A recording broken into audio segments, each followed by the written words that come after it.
Good afternoon, everybody. Welcome back to Mythgard in Middle-earth. My name is Corey Olsen, the Tolkien professor, joined as always by my friend Gryfflet, who is once again standing outside of Erebor. Not like last week because he's not entered it before, but because he has, and he has found like so many pages he can barely hold them, and is now come back outside to complete the outdoor quests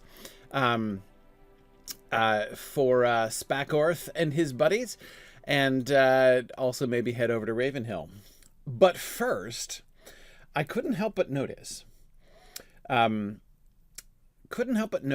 that the statue out here contains several plaques that I neglected to read last time. And I ought to. So let's see. Now, it's of course very possible, as Gryfflet stands here in his amazing hat. I am so happy with my new hat, I just can't even handle it. The antlered hat. I mean, this might be the best hat Gryfflet has ever had in his life. It's unbelievable. He's going to be so reluctant to give up this hat. But anyway, so you have to admit that even though I complain a lot about not getting the good enough cosmetics now in the quest line since I was spoiled by Rohan, at least when I do get a good one, I'm suitably appreciative. Okay, so let us see. Now there are two possibilities here. These, of course, are written in Cirith, which are the the runes, Dagrun's runes, which were adopted by the dwarves. Now, there are two possibilities. One is that this is English, transliterated into Cirith, and the other is that it's actually Khuzdul, represented in Cirith. Should it be the latter, then it's not going to help me very much now, is it? But let's see. I think it's not. I think it's English. Because that first one... Now, first of all, let me confess and give credit where credit is due. I have Chad Bernhaldt's sheet. I almost said his Tengwar sheet. His Cirith sheet over here. Open to the tab for Mode of Erebor, which I assume is the tab that they're using. And I'm using that to help me remember how to translate. Okay, so the first one is an unvoiced TH. We know it's unvoiced because it only has one branch. If it had two branches, it would be voiced. So that's TH, and I'm pretty sure that's this has got to be Thorin, I think, which is presumably who's the statue is. But let me just check. So I think that's probably an O. Yes, I'm right. That's an O. And then that's going to be an R. Of course, it is. Yeah, I'm totally correct. And I remembered that the I looks like an I. And so that Y must be an N. And that'll be down here with the... Where's that going to be? With the nasals, yeah? Oh, interesting. Okay, hang on. In the Mode of Erebor, the N should be like that. Like, it looks like a Y, so it's got the short stem and then the two branches like that. In the Mode of Erebor, it's got the three. It's got the upright one and the two. So it's got it looks like a little trident, or like a rake or pitchfork or something. Which suggests to me that they're not using Mode of Erebor. Are they using the Angerthas Moria? No. Huh. Oh, wait. Are they using the runes used by Thorin and company? That would make sense. Yes, they are. Interesting. Interesting. Okay. So, right, the runes used... Okay. Does that still work? Yes, it does. Interesting. Okay. Oh, that's fun. So it's the ones used on Thorin's map, which are different from the later mode of Erebor that he refined. So in other words, we can see that and it's the N that's the giveaway there, because yes, that N, that is how N is represented on Thorin's map. So the developers, in doing this, are making this yet another Hobbit reference, like reference to the Hobbit itself. And believe me, I am 100% sure that Chris Pearson chose the mode of the runes deliberately when crafting this. I have no doubts or questions about that. And of course, you'll notice how it fits into the whole like Hobbit-centric thing that the Lotro team has been doing through this whole region. I was just talking about that last time, right? How the story of the Hobbit is the primary sort of motif, right? The primary recurring imagery throughout this. And we see this being reflected even in the runes. That's so cool. That's so cool. Yes, Druid's Fire, thank you for sharing Chad's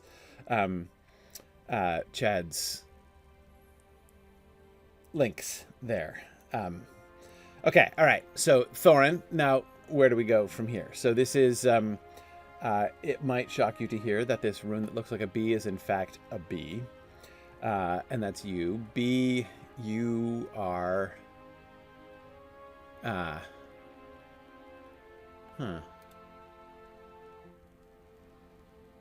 B, you are...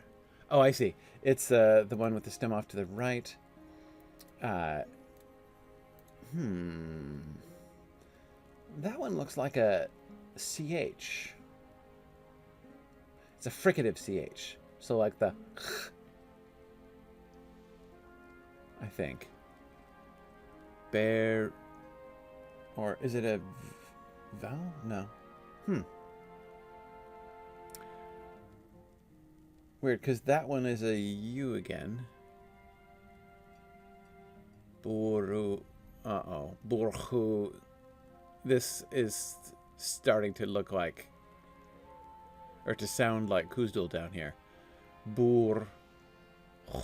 And then that squiggly one is... let's see, that one is an NG. UNG...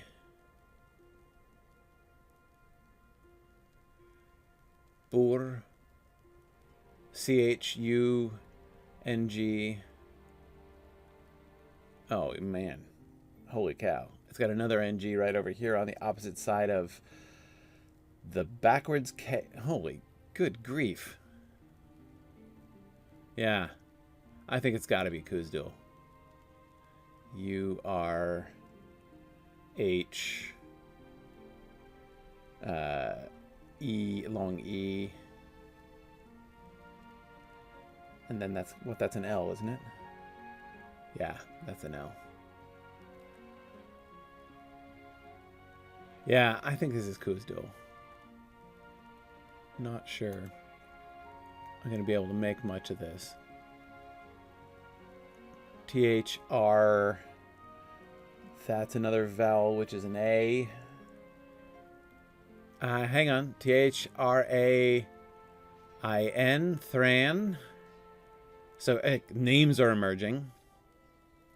And I'm guessing we're going to get Thror as well. Yep, there it is. I can see it right here. THROR. So we've got Thrain, L, Thror.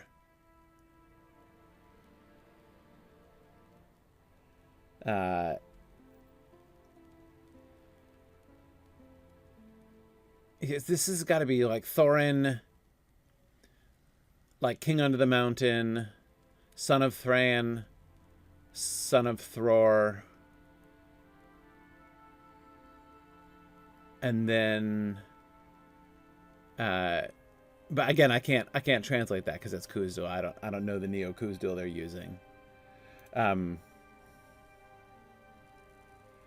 Yeah, I agree, Phil, with your wild guess that these are going to be memorials for Fili and Kili on the opposite sides. In fact, like, we can read that from here.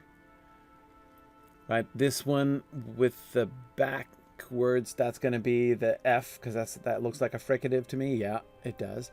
The fricatives have stuff that goes to the left, and the plosives have stuff that goes to the right. So that's why this is feely, which is a fricative, and this is keely, which is a plosive. Yeah. Yep. That is totally what that is. I'm trying to find the K sound on this chart.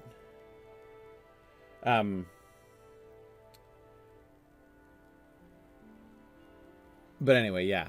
So we got feely and keely.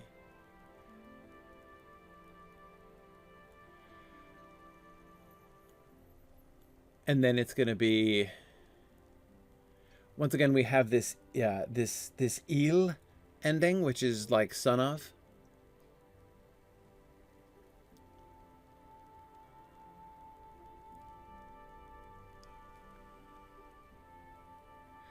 And that is, if we look over. Yeah, I'm getting like distracted now, but that's okay. That one is, it's kind of cramped, but it's a branch off to the top right. That's the K. It's the same K as over there. Okay, right. So that's Kulin.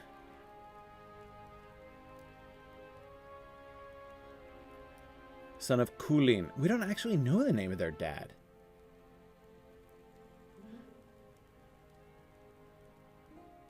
Because they're the important thing is they are, as Thorin delightfully says in The Hobbit, the sons of my father's daughter. So their parentage that we care about is through their mom, Dis, Thorin's sister, whom we might meet today. But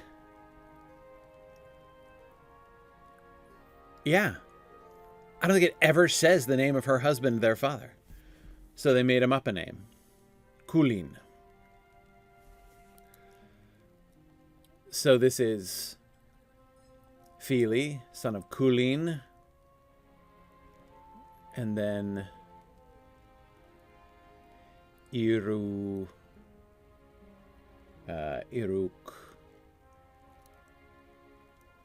That one is what's that one? That one's an OA. Iruko. Yeah, it's more Khuzdul. Not sure what that is, but then we can see the same thing. Kili. Kulinil, son of Kulin. Yeah. I can't read the Khuzdul bottom lines. But it doesn't surprise me. Like, I thought there was a chance that they might make them transliterated in common speech, basically. But they didn't. They wrote it in Khuzdul, which, you know, is more hardcore and therefore unsurprising in Lotro.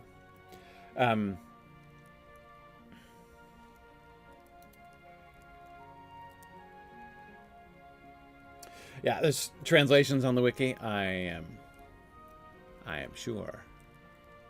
It's hardest, especially with Khuzdul, because, of course, as many of you know, Tolkien didn't actually create very much Khuzdul.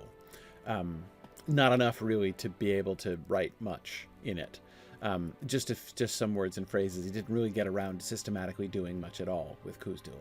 And so most of the Khuzdul that you hear, like in the movies and in the games, are stuff they've had to invent. And so it's called Neo-Khuzdul because it means just like Khuzdul that was invented after Tolkien died, basically, by non-Tolkien people. Yeah.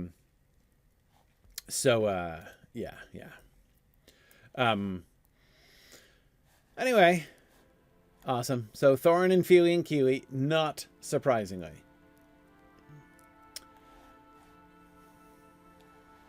That they would erect a big statue for them right in front of the gates, which he threw down and charged out of.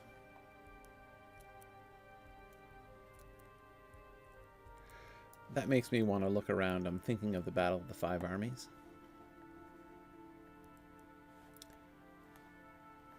scale is obviously an issue again here. The scale, the physical scale, distance scale of the video game makes it a little hard to recreate the exact tactical situation that Tolkien describes in the Battle of Five Armies, which he describes in some detail. That is, you have like the two arms of the mountain that come out and the narrow valley in between that leads up to the front gate. And it was on the sides of those mountains that like the elves and the humans made their and the dwarves made their defense when the goblins came charging down, and the goblins came crawling over the sides of the mountain and attacked them from the rear, from above as well. And that was when the battle was certainly lost, and everything was until the eagles. What the eagles do is they come in and they sweep the goblins off that had been come up behind them. So that's like how the eagles save the day there in the Battle of Five Armies. And it's hard to recreate exactly that. I mean, if we just kind of look around, thinking of the battle, which I wasn't thinking of the battle when I was coming up before. I mean, there is sort of, spurs of the mountain, but it's not really, I mean, like just notice how just kind of open everything is. It's hard to, I mean, if you made it come out in order to have this looking like the battlefield that is described, then on the map, the arms of the mountain would be coming out like hundreds of miles or something. That's what I mean by saying that the scale kind of makes it weird. I mean, that those spurs of the mountain, as they're called, would stretch halfway to Dale, because the scale is so compressed, necessarily compressed. It's just one of the constraints that they're working under in the game. Okay, didn't I say I was thinking of going back to Dale and settling that first? I know I made this whole plan at the end of last time, but now I can't remember it. Was that going to go first or second? Well, I'll just go first. Let's head back to Dale and let's close out the last Lake Town thing.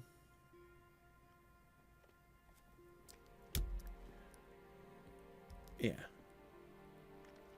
So we'll come down the path. I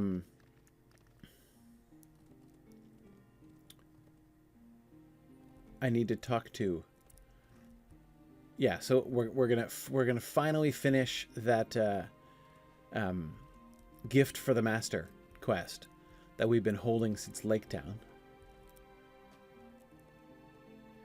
So we will finally polish up all of the Lake Town quests. Look at me just casually. Just a little bit of hitting the rocks there. Just casually war steeding over the bridge there. I think I can hit this bridge. Yes, sir. Okay. Of course, I could just mithril coin it, but I think I'm here, more or less. Yeah, I am. I think it's just down in this marketplace down here. So I got to go down here. All right, there we go. Hey there. Ah, yes. Ah, you must be Meravath's friend. I just need the wood and brass to get started. You hand her the brass ingot and the piece of wood, and then watch as she begins to transform them. The wood is carved into a likeness of Dagrun, in a particularly heroic pose, and the brass hammered into a base. To finish the piece, Rista engraves the base to say, "The Greatest Master." She sees your reaction as you read it and chuckles. That was what Mervarth asked to be engraved. I believe that's just the kind of relationship he has with Dagrun. It's done and already paid for in full. You may take it to Dagrun. Okay. Now, here I am gonna. Mithril coin. Okay, Dagrun.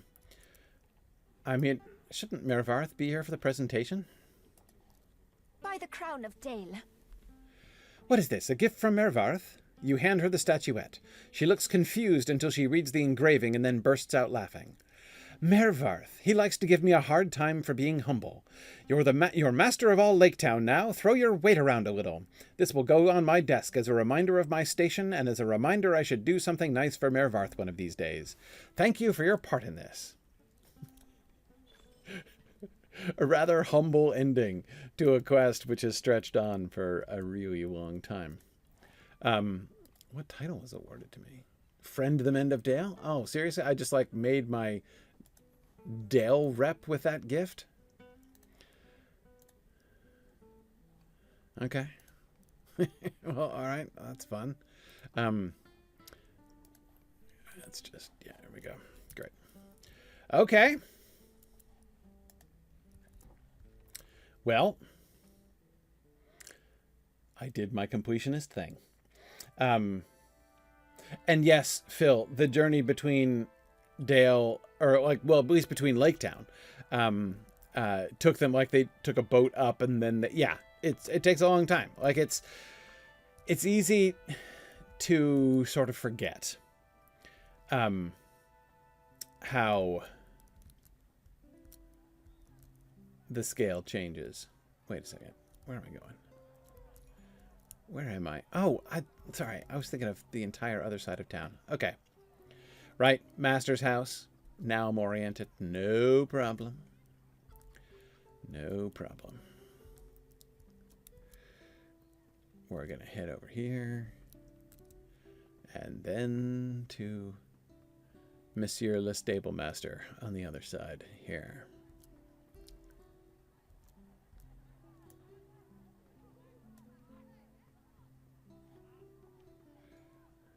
Okay. Yeah, it's easy to forget how almost ludicrously compressed. I mean, again, it's a necessity. This is not a criticism. They have to do it.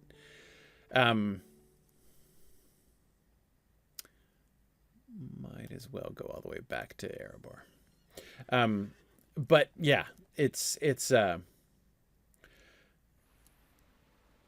you can run in just a few minutes what would have taken days of travel.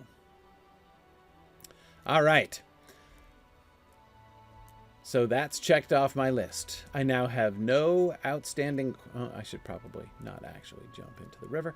I have no outstanding quests remaining now from Dale or Lake Town. And now I'm going to head over here and I'm going to do the mountainside quest because it is my belief that coming over here, I'm going to find the secret door. Want to find the secret door where the thrush knocked? Me too. So let us head over this way. All right, we're going to do it in stealth so I don't have to worry about being attacked by deer, which is otherwise a continuous concern of mine. Okay, let's see. The feral battle cats are interesting. Huh.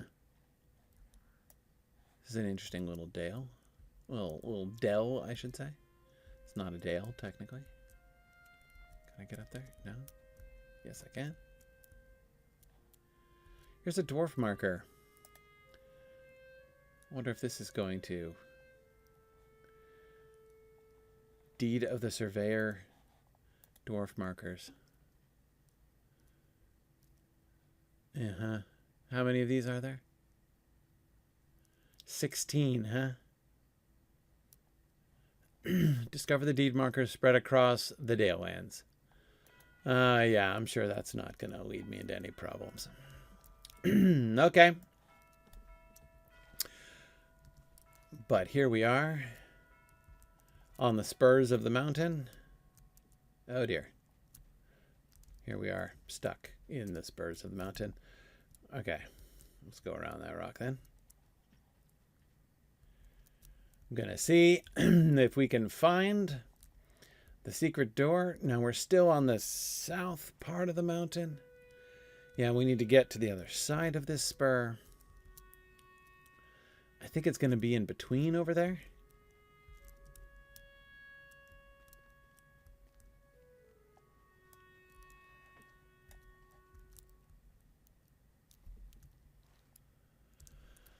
Yeah. Yeah, somewhere down here.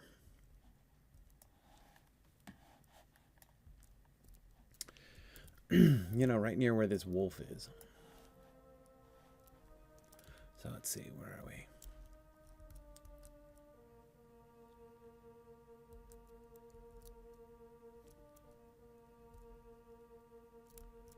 Let's see. Well, we can't go up here. So I have to go around? All right. It's a mountain climbing kind of day. I have to get up on this spur somehow.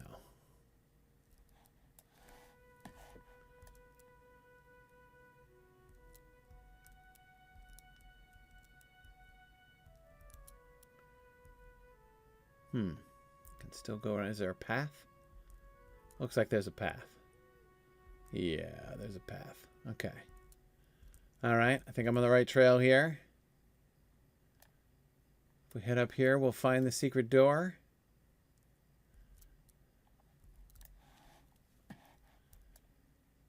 Is this the path that Bilbo found that day when they were searching?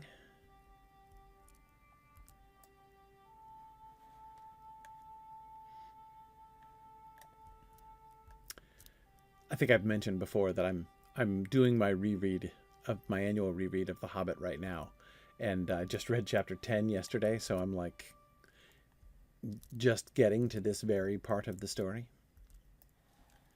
I thought the Crude Stones would lead me to the secret door.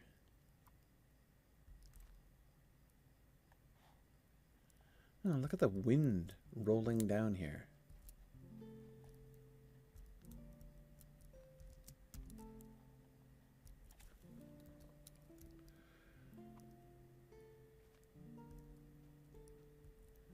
Who planted that flag, one wonders? Looks a little orcish.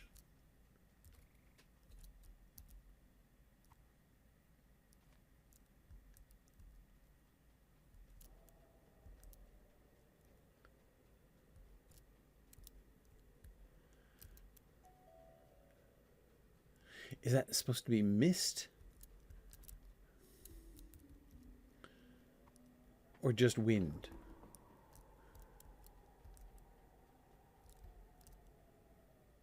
I can hear the wind sound effects.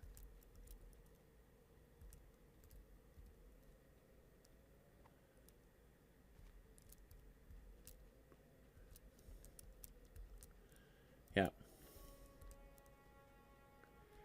It was clever of them to create this Crude Stone quest, which basically just brings people right up here.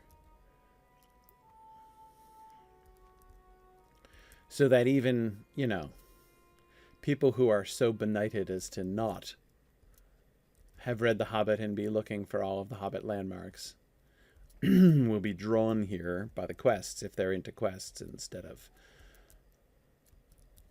the stories. Okay. Keep an eye out for pages. I'm always keeping an eye out for pages.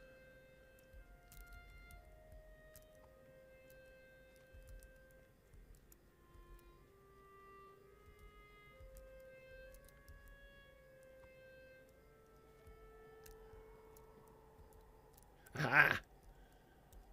Found one. Centuries of peace passed, and the memory of dragons faded.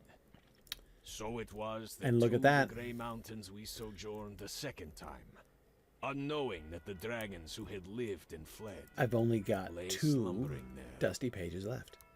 And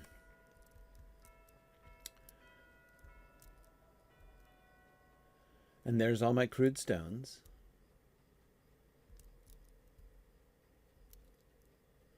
But I think I have found where the thrush was knocking. A bark paper page! The last bark paper page! It was given to him by men, Thor said. Many Excellent. chanced upon it in Excellent. some troll horde, he claimed. I was wroth and had no ears for such tales. Oh, man. Okay. There it is. There it is. Okay, so this is where we look out for the... I must be pointed due west. Yes, I am. To see, of course, it's not sunset or anything close. What is it? Midnight. So, not exactly the right time of day.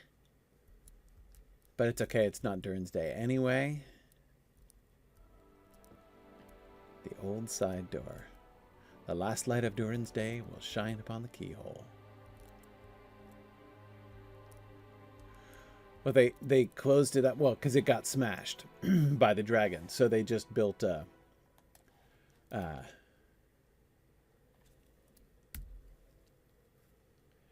just built a little memorial here with Thorin's bust on it.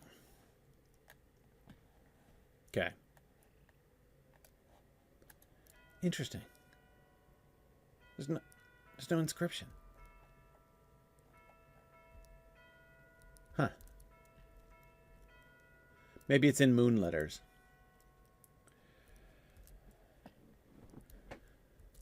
All right. Now, hang on. Let me check my deeds. Path of the Company. Where they scouted the slopes of the mountain. How did I not get that one? Oh, on Durin's Day, the inscription shows up? Yeah. Nice. How did I not get where they scouted the slopes of the mountain? Where's that one?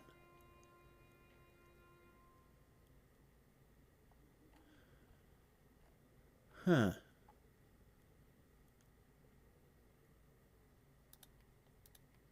I don't think I'm going to hunt for all the dwarf markers, I have to tell you.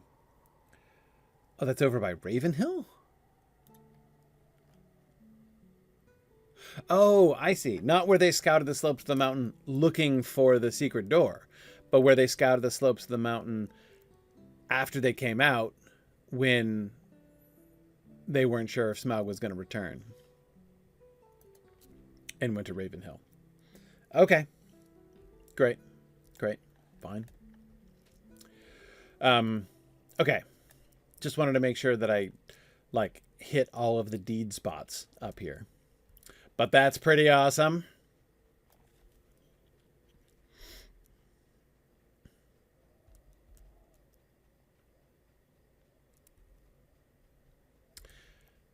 It's not nearly as... Oh, hang on a second. Wait. I just realized I want to see something. I was just saying, what reminded me is I was just saying the path is not nearly as, precipitous as it is described in the book.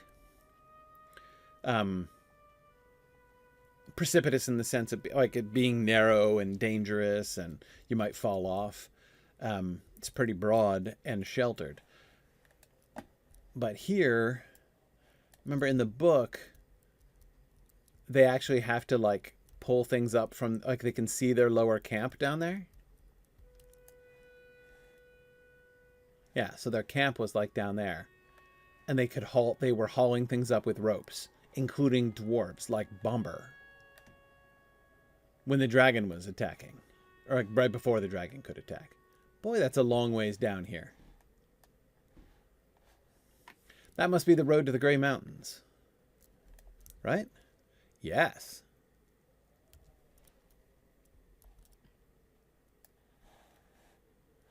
Okay. See, again, I think this is a scale issue.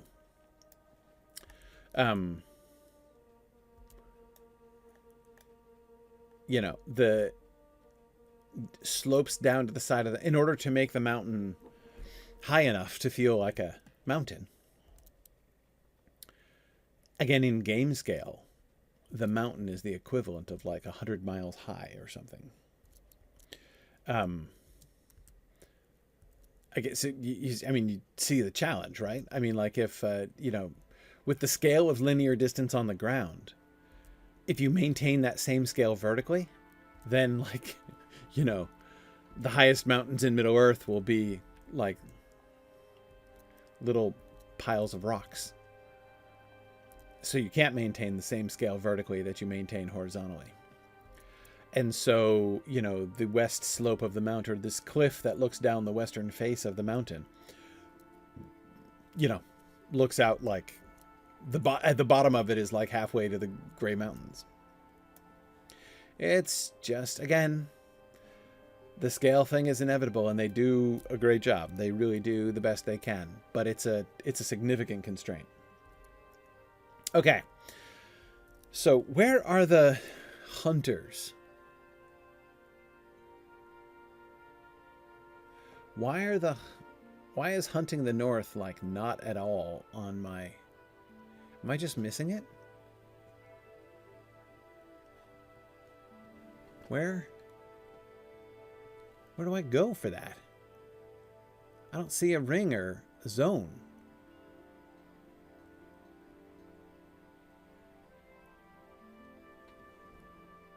I have no hints about where to go to find the hunters. Does it tell me? Oh, I'm just going to... I'm not supposed to find the hunters. I'm supposed to hunt myself. Right. Gotcha. Venison and boar meat. Huh, venison. Like you, perhaps it might be, sir? Yes. In fact, I believe that you would provide me with some venison, good sir. That is awfully kind of you. It's a little strange you didn't give me a zone, though.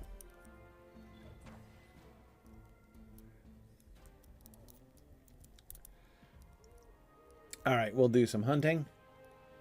In the meantime...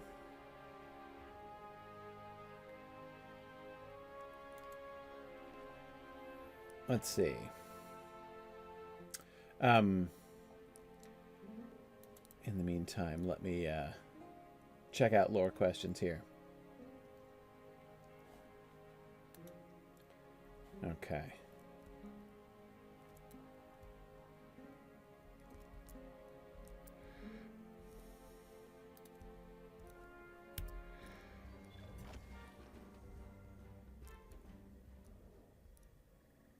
Wow. That one had 2 cuts of venison? Oh man, I finished my... that was a fat hind, apparently. Yeah.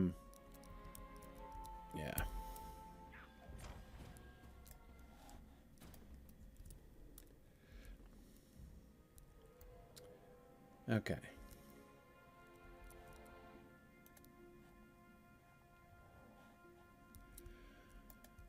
All right. Anyway, any new lore questions? And no, Drow Snake, I don't know. I have no plan, though I have an open invitation for Stephen Colbert to come join us on Tuesday night in Exploring the Lord of the Rings. Truly, you know, I can't think of what his excuse could possibly be not to come live now. Surely he has nothing else with which to occupy his time. All right. Just passing that rabbit made me realize that I never was sent rabbit hunting in Ithilien, which is like just a little bit of a disappointment.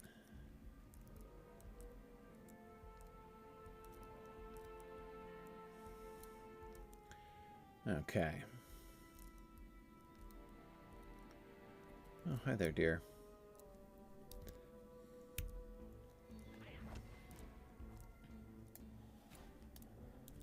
Okay. Oh man, the hinds all provide double portions.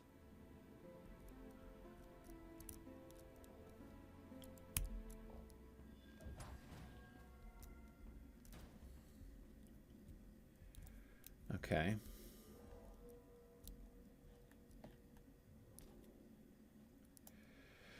Well, the movie he's working on? Yeah, well, you know. Like, that's an excuse.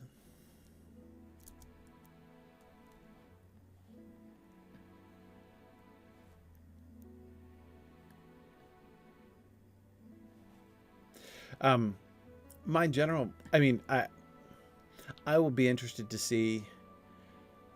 I think the premise of the film is, it's more sort of like immediately and obviously. It is boar meat I'm looking for, right? Not bear meat. Okay. I never was excited by the Hunt for Gollum premise. They might make an interesting movie out of it. I'm open to that possibility, but I wasn't excited by that in the same way that I was actively excited, by the War of the Rohirrim premise. Like the Helm Hammerhand story, absolutely, let's do that. Oh man, the last hind only had a single portion. But I wasn't really excited by the Hunt for Gollum premise.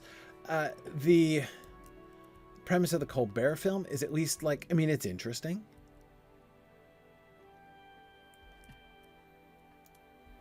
I'm a little bit more curious about it than I have been about the Hunt for Gollum premise. I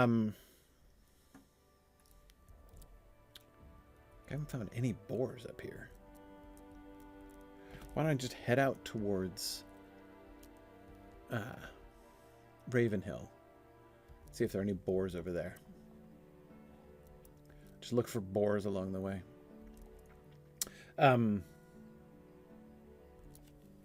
Yeah, I don't think the fan Hunt for Gollum film is any inhibition. I respect the work that is done in any kind of fan production. Qua fan production, it was really good, but I don't love that film. And anyway, I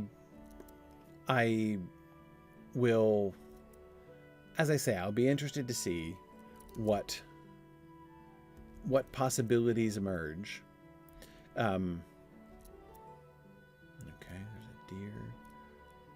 What's up here? Wolves or something?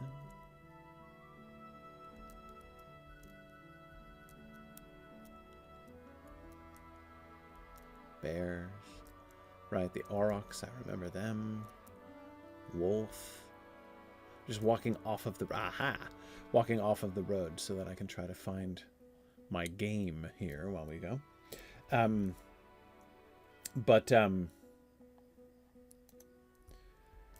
Yeah. Anyway,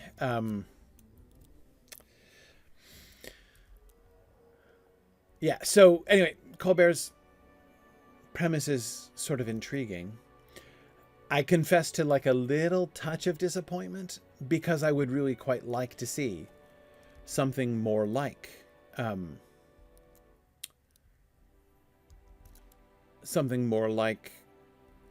the Helm Hammerhand thing.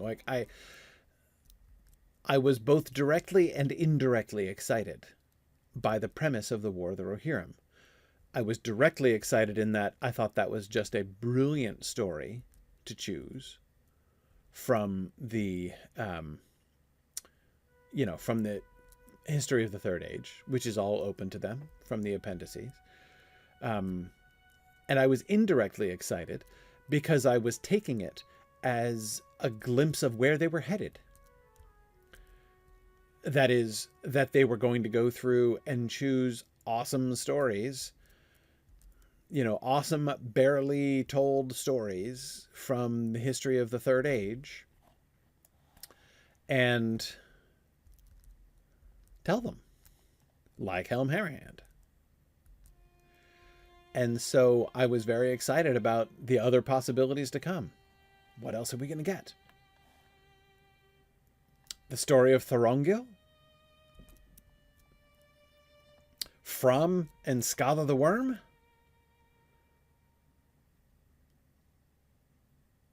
Goodness, even Bullroarer Took would be an interesting story. You know what there aren't a lot of around here? Boars. That's what.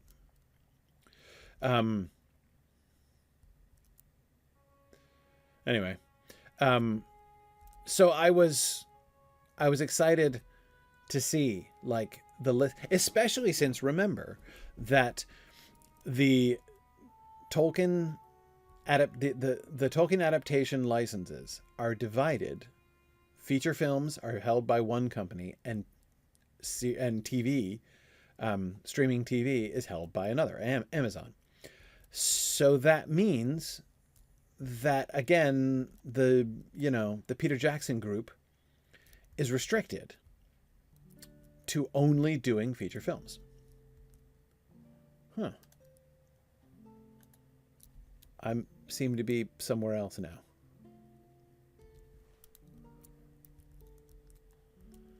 I seem to be crossing into the Grey Mountains territory here. Who's this guy?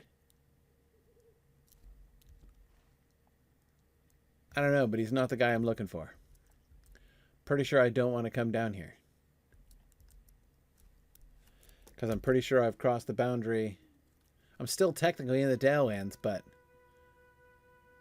I'm headed up in the wrong direction, I think. I see. I'm not supposed to go down this windy path to the south. I was supposed to go the other way. Well, I'm just wandering around looking for boars anyway. Okay.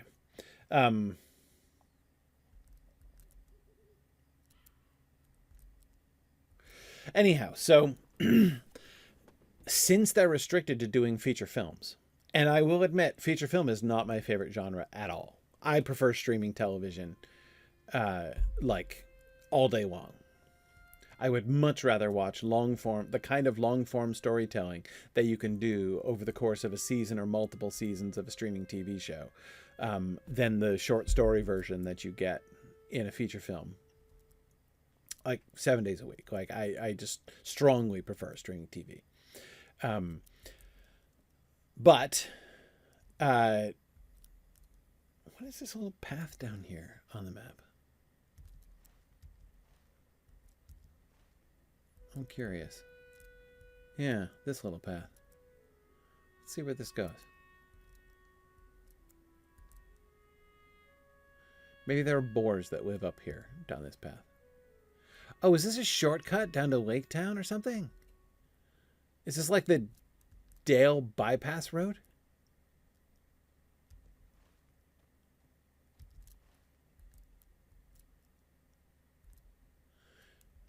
Yeah, it is. Okay, I see. Well, that's like a little bit interesting. Meanwhile, I'll see if the one boar I have found in the entire region has regened while I was wandering down the path towards the Grey Mountains. Anyway, the point that I am making is that if you're constrained to feature films, why not choose stories which are like easily containable within that scope?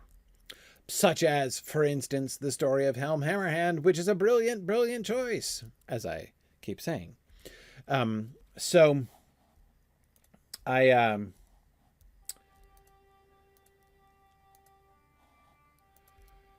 yeah, we will yeah, who knows. But so here, I think, is... Okay, now I got to see if I can find that last Hobbit spot. No boars. I'm still confused by these raggedy flags.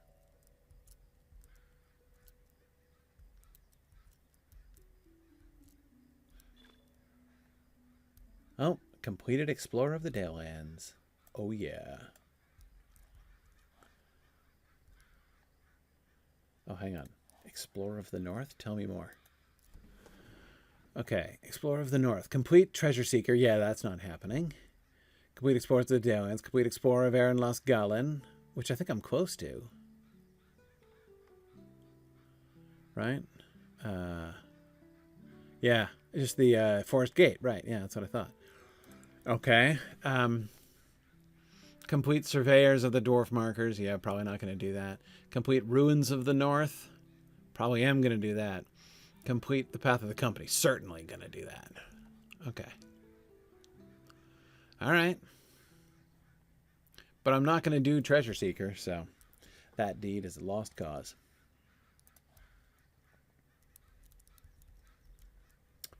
Here's Dees. This must be Dees, the elderly sister of Thorin Oakenshield.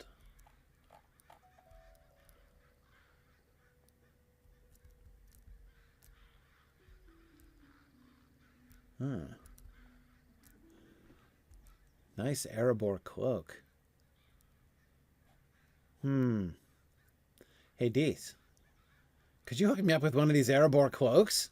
Oh, man.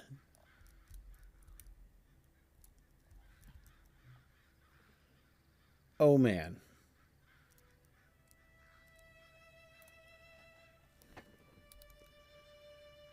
I love the ravens actually hanging around here.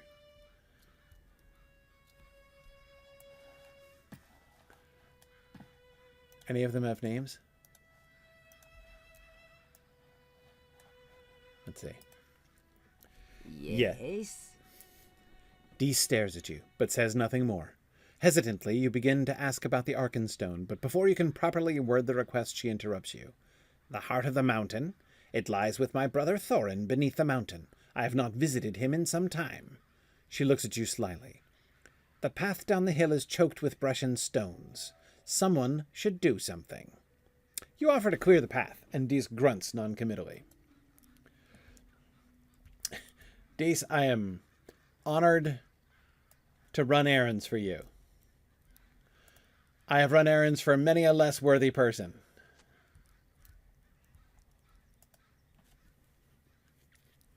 You know, I noticed the jagged stones too.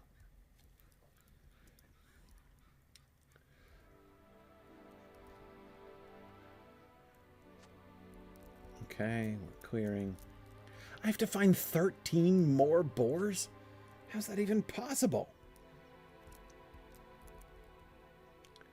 Anyway, one thing at a time.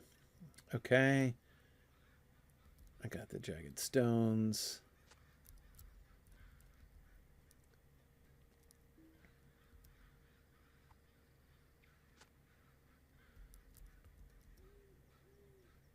Boy, just clear out this jagged stone that is like half again as tall as myself.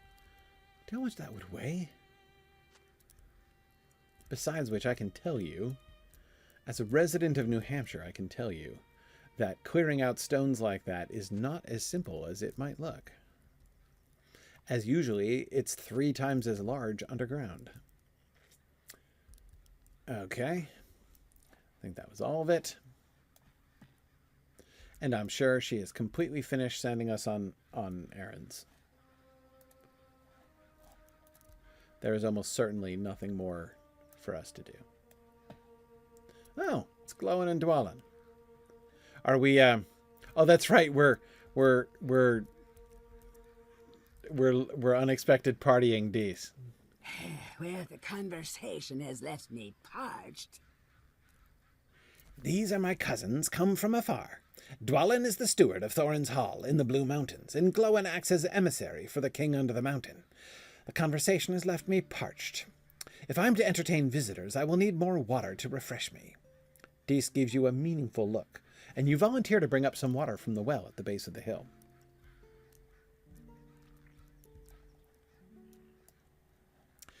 If Bomber comes alone and last, I will be so happy. So happy.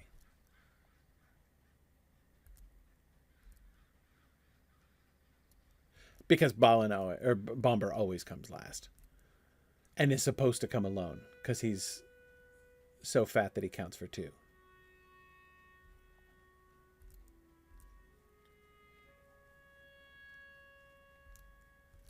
Okay, let's see.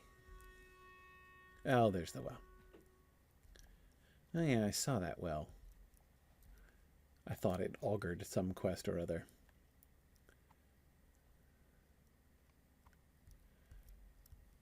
Okay. I must go to fetch the water. All right, here we go. Coming back to Dees with a bucket of water.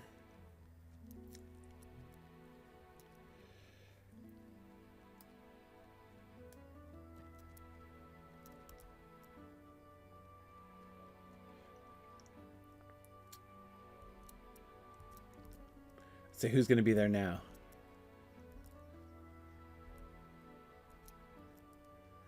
Dwelling and glowing. Huh?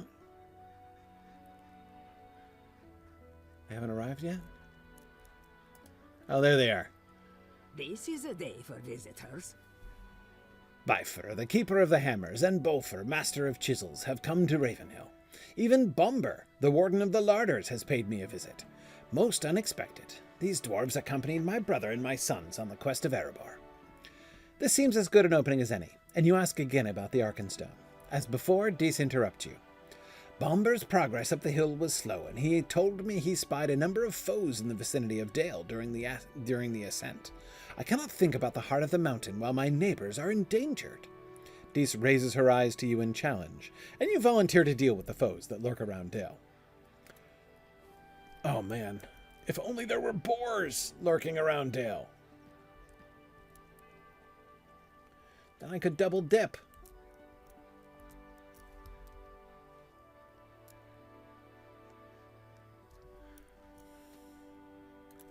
All right. Actually, no, I want a war steed. Okay.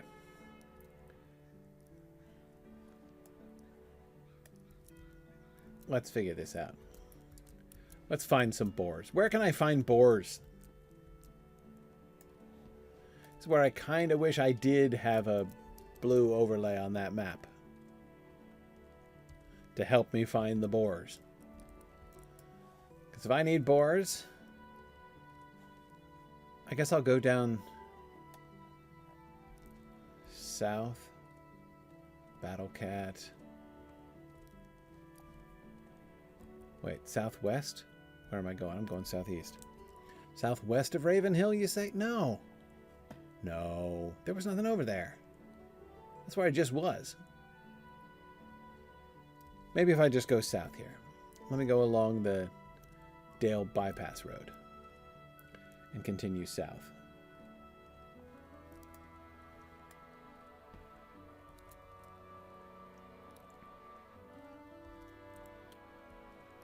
Aurochs, deer, deer, wolf.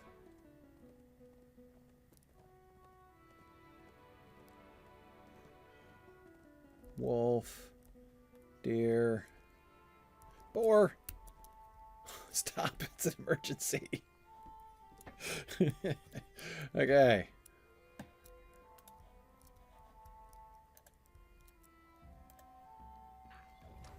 Thank you.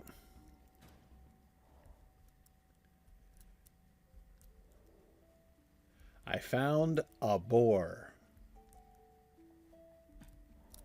And there's a wolf.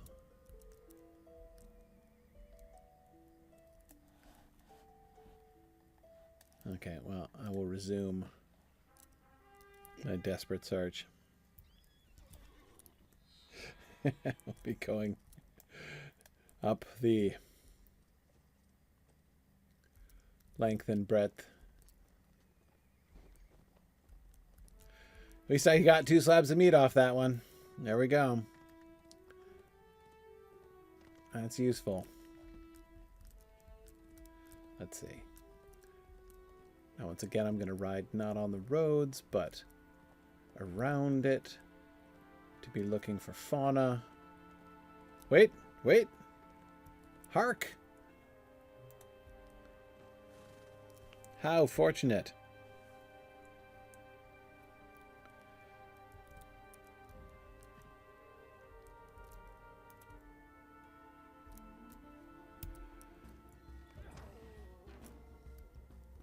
Okay. Oh my goodness. I might have found the region. I might have come to the land of pork.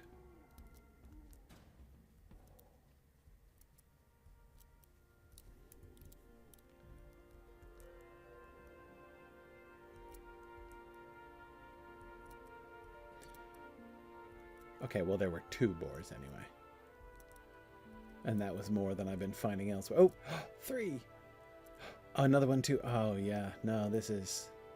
I finally come to a reasonably target-rich environment on the boar front.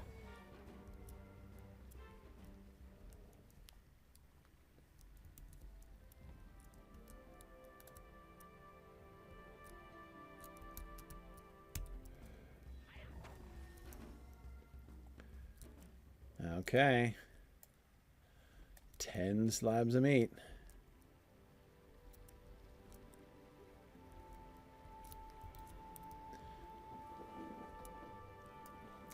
Let me check the other side of the road here.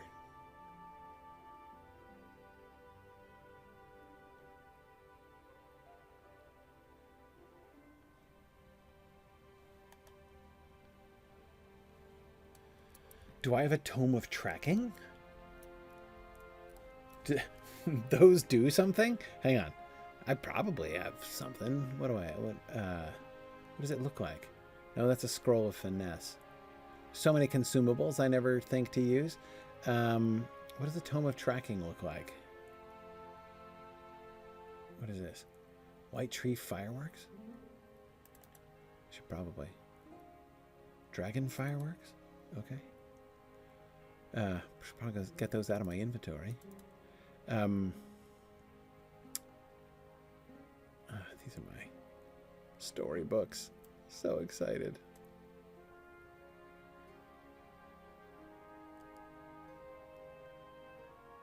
Yeah, I don't know.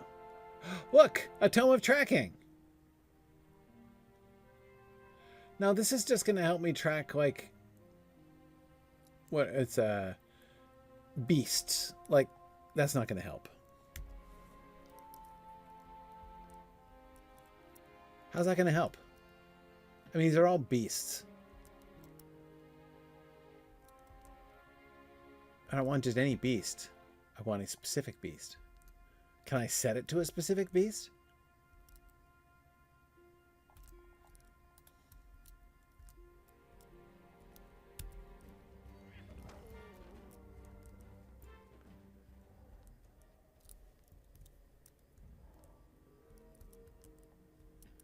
Okay.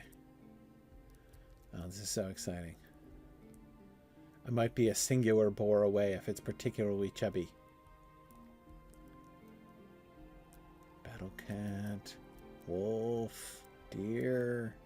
Come on, boar. 2 deer, 3 deer.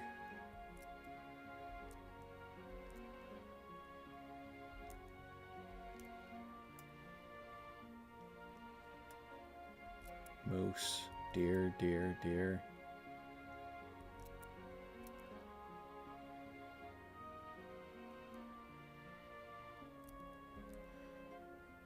Oh, okay. Hey, so I've never used one before, so I'll give it a shot. All right, what do we do?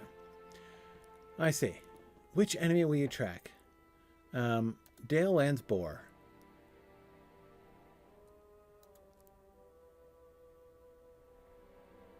How does it work?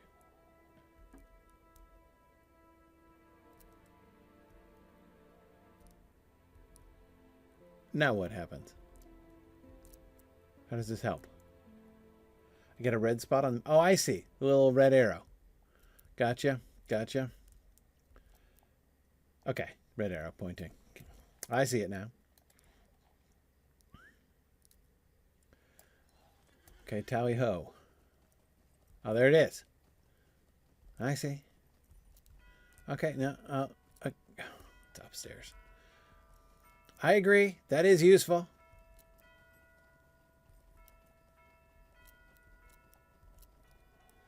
Aha, see, I'd missed this one.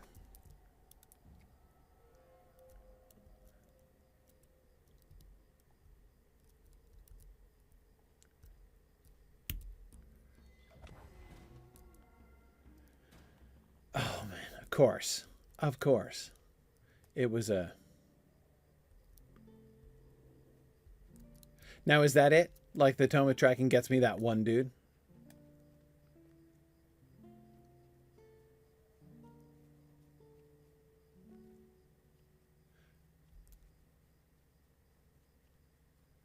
So it's just one shot. It doesn't last for like a period of time. And continue to show me all of the boars. No.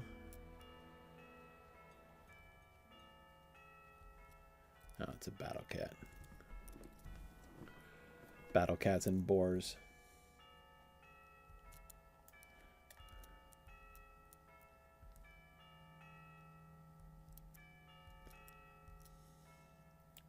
All right. Well, this was definitely the best boar environment I've ever had, and I got to find one more still.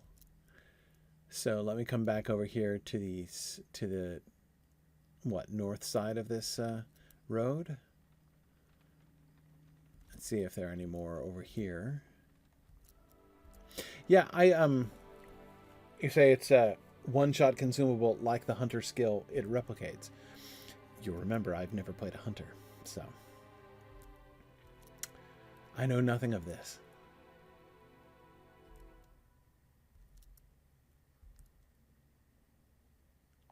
Excuse me, bear. There he is. My final boar. At long last. Long have I sought thee.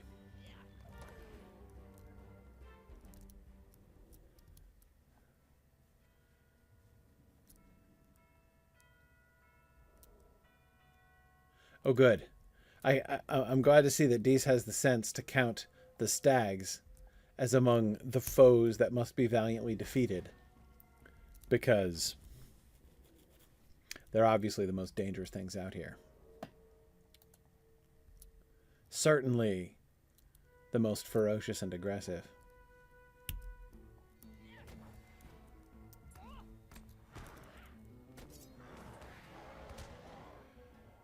Okay, and I was hoping you would give me a travel option.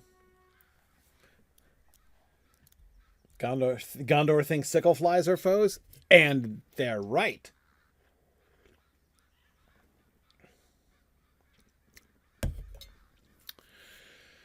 Yes, Druid's Fire cannot pretend that if I were to make another Lotro character, it would be a hunter. Because I am definitely interested to play a hunter. But I don't see myself creating another Lotro character anytime soon. And now Gandalf is here too. More friends have arrived. And the wizard too. Whom she's pointedly not counting in the category of friends. As friends I count Dory, High Hoard Seeker, and Nori, the Keeper of Coffers. They are my distant kin. Of the wizard Gandalf I have fewer kind words to speak. Dees looks around her and you brace yourself for another task.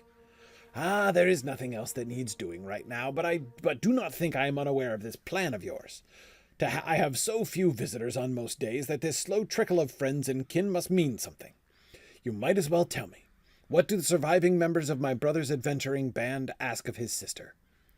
Gandalf opens his mouth to speak, and Dees silences him with a look. I don't want to hear it from you, wizard. I want this hobbit to tell me. Well, spit it out, hobbit.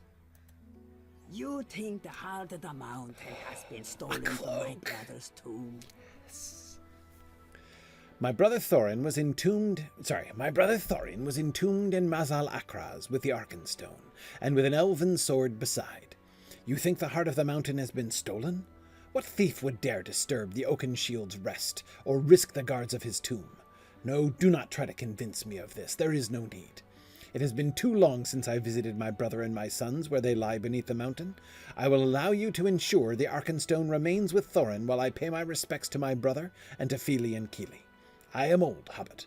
It will be good for Durin's folk to know the fate of the heart of the mountain, and it will benefit my own heart to see my lost kin at least one more time before I join them. Tell the wizard he has permission, but not to go alone. We will all go together.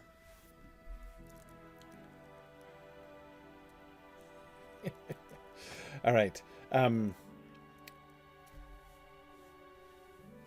Okay.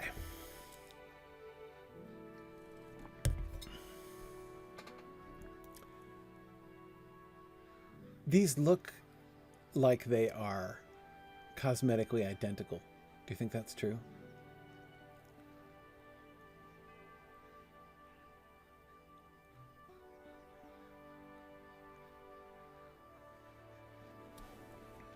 Okay. All right. Gandalf.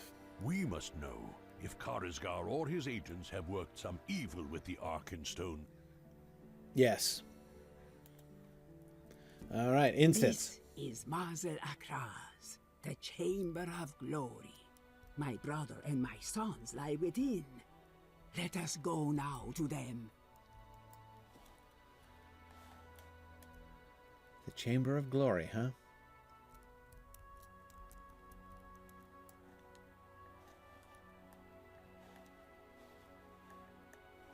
Nice.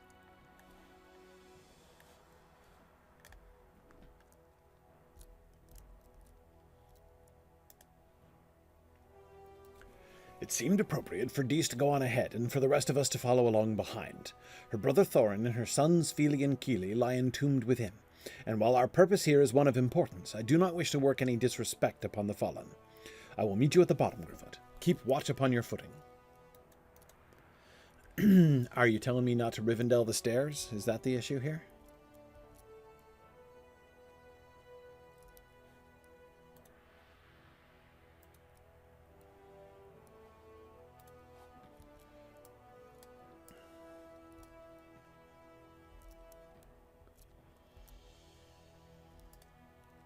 What do you say, Dory? I have explored many of the dwarf holds that stand still in Middle-earth, but few can compare to the grand chambers within and beneath the lonely mountain. Look about you at Mazal Akraz and know that its beauty and grandeur is deserved by those who rest within.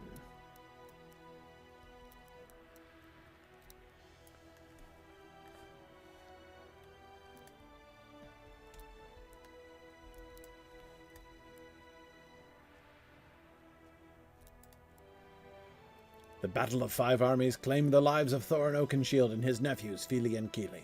All three of them fought bravely and well, and without their courage things that day might have gone differently. We owe them each a debt, even today, so many years later. That's right.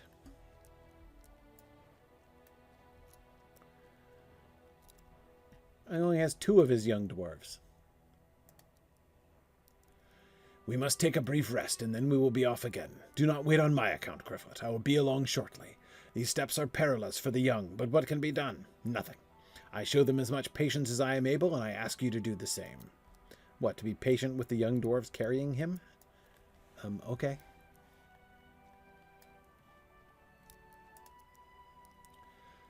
Mazal Akraz was delved deep, fashioned with the labor of our finest dwarves, for Thorin and his nephews deserved a grand tomb.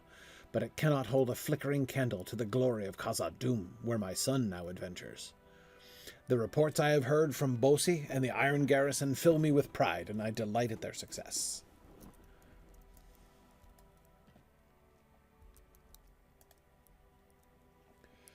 It has been some time since my son Broger has written to me of his adventures with the Iron Garrison in Khazad-dûm. By all accounts, the avenues and halls of that kingdom make for beautiful sights like no other. Yes.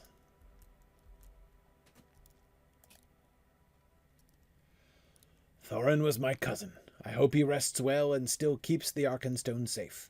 He came to regret some of the words he spoke to Bilbo. In the end, he repented of them, and they parted in kindness. We all thought it right that the heart of the mountain be laid to rest with Thorin. The disagreements concerning its disposition came later.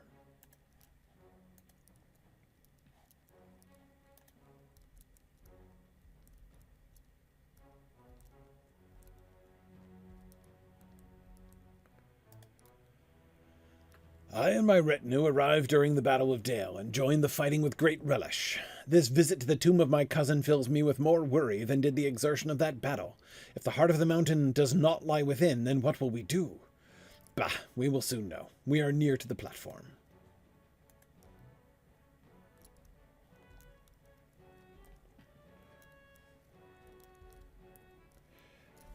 Okay.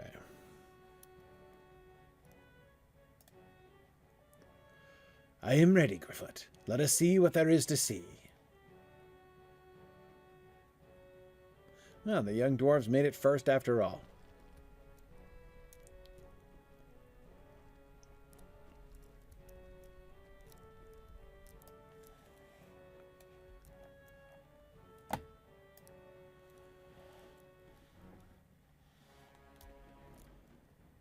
The Arkenstone remains with Thorin, says Gandalf. So that's it then? We must be satisfied with our decline? It's from Dwalin. Surely not, says Glóin.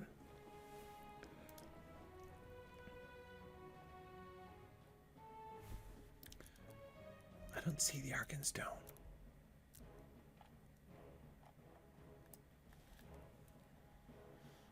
Oh, there it is, I guess. Thorin is holding in his hands. Just looks like a rock, like I can't see. It's not glowing.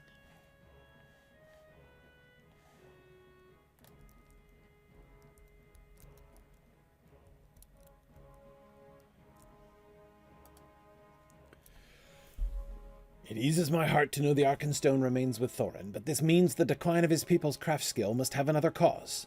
A wizard's guess is not the same as any other's, Gryfflet, and it is the guess of this wizard that the loss of the Dwarf Rings might be to blame for this decay.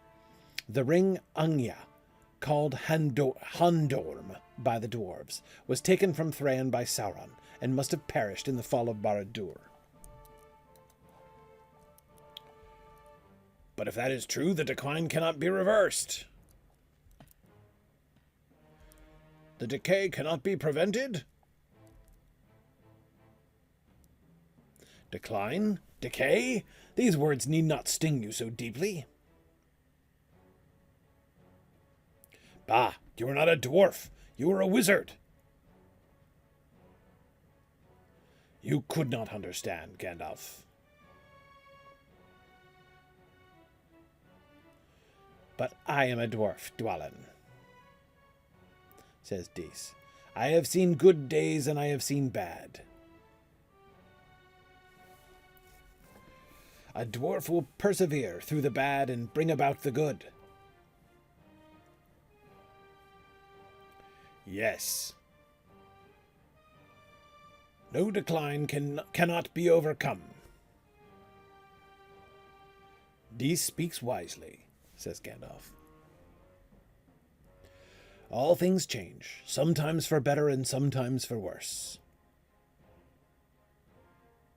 Nothing can stay the same forever. Even the words we speak change with the passage of time. In the Old Tongue, the Northmen called their town Dalheim. As the years passed, the name was shortened to Dalheim. Dalheim. In time, Dalheim became simply Daleholm, or more simply, Dale. Fascinating. It truly is. Consider the last ruling of the Lord of Daleholm, Gaerjarn III, slain by Smaug. The elves interpreted the name Gaerjarn as they heard it, and it became Girion. Why, when I first came to these lands, I was not known as Gandalf. The men of the lake, the Lag Thuda, called me Wandalb. Over the years, their language slowly changed, and Wandalb became Gandalf. Somewhere Tolkien is loving this conversation. In fact,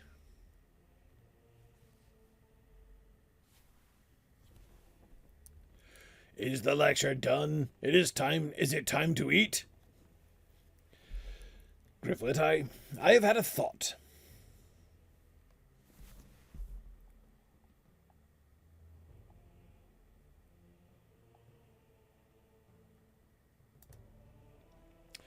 From Dalheim came from Dalheim came Dalheim, which passed then to Daleholm and is now Dale. Gaerjarn became Girion, whose neck was caused much trouble between Thranduil of the Wood and the dwarves of the mountain. Of all my many names, that which I wear in the north was not first. Even that came from Wandalb, for Frumgar called me the Elf of the Wand, not knowing my true nature. Wood, lake, mountain, and stone each has their own words, and even when they speak of the same thing, they may not find understanding. Gandalf looks at you closely, a curious look in his eye. Gryfflet, what if the artifact for which we seek, this Bugdatish, never existed at all? Since this journey began, neither friend nor foe have learned aught of it. No sign of this relic can be found. What if Ugrakor seeks an artifact that never was? Words can mean different things in different contexts, my friend, and even a small change can greatly affect a word's meaning. Can it be that Ugrakor does not look for that which we assumed? In the Black Speech, the word Bugdatish is very clear. It means namekeeper, and brings to mind a relic or an artifact. But what if there has been a mistake? What if the word was misheard? What if the word spoken was not Bugdatish, but was Bugdash instead? What does that mean? Why does it matter? In the Black Speech, the word Bugdash means the name given at birth.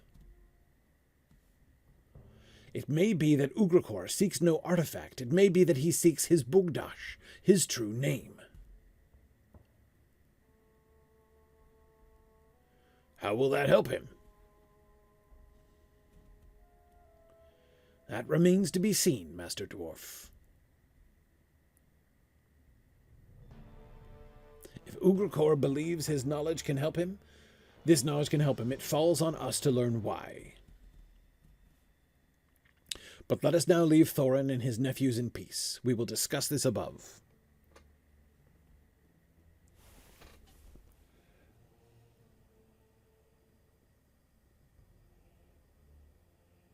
Hey, Jake has an idea. What if we fashion some sort of magical artifact to prevent things from changing? Could work. Thank you for just suggesting this excursion, Gryfflet. I enjoyed seeing my kin again, though they be gone these many years. You will always be welcome at Ravenhill whenever you wish to visit me. As for your wizard, he talks too much. Leave him behind when you come to visit.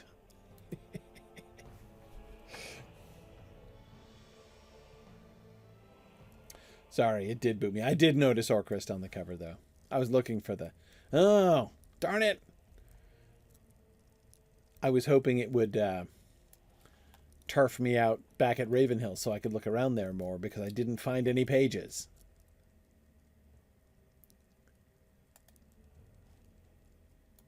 I am satisfied by your report. And put at ease by the knowledge that the Arkenstone is still kept safe by Thorin Oakenshield beneath the mountain. There is no end to the mischief Karazgar and others of his ilk seek to work upon my lands and my people, but the heart of the mountain remains beyond his reach. I am less pleased by Gandalf's supposition that the loss of the dwarf ring Handorm has caused the diminishment of our craft skill, for such a loss cannot be reversed. That ring is gone, along with the others to which we held a claim, and none of them are coming back. It is not our way to give up hope, and our artisans will continue to strive, but I mourn the great works that once were made and will now have no rivals. Thank you all the same, Gryfflet.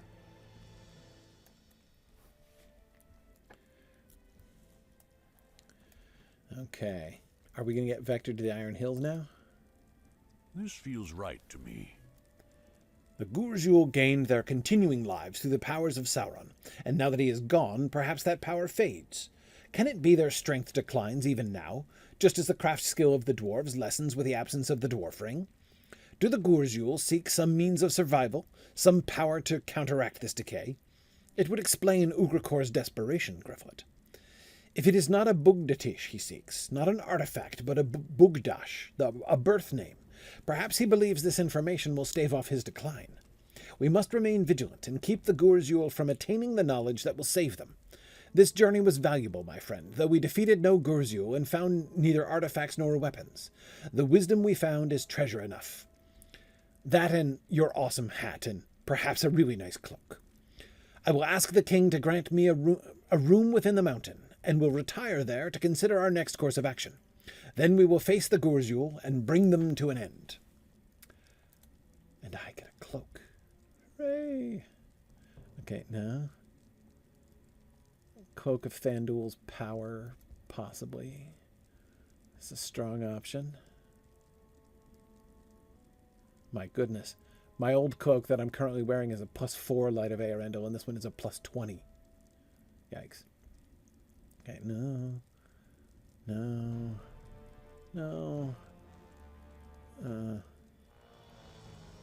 Maybe. No. And no. Okay. I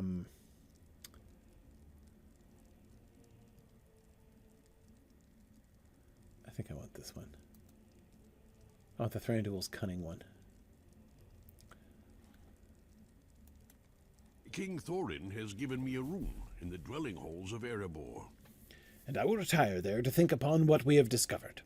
The efforts of the Gurjul to increase their power in the wake of Sauron's passing are of interest to me, particularly those of Karazgar here in the north. Durin's folk have provided me with several leads to study, and I shall follow each of them as far as I am able. Such courses of study are lonely pastimes, but they are rarely fruitless. I will see you when I have learned what I may, but while I am so engaged, I suggest you familiarize yourself with Erebor and its people. Perhaps you can lend some assistance to Alfie Gemcutter and his family. I am certain they would welcome your company, and I would not mind showing you around. And will not mind. No, Gandalf would mind, but they won't. I believe you will find Alfie's home in the dwelling halls, located south of the hall under the mountain, and to the west. All right. Inside the Lonely Mountain. So hang on here. First things first. Let's see. Here we go. Ready?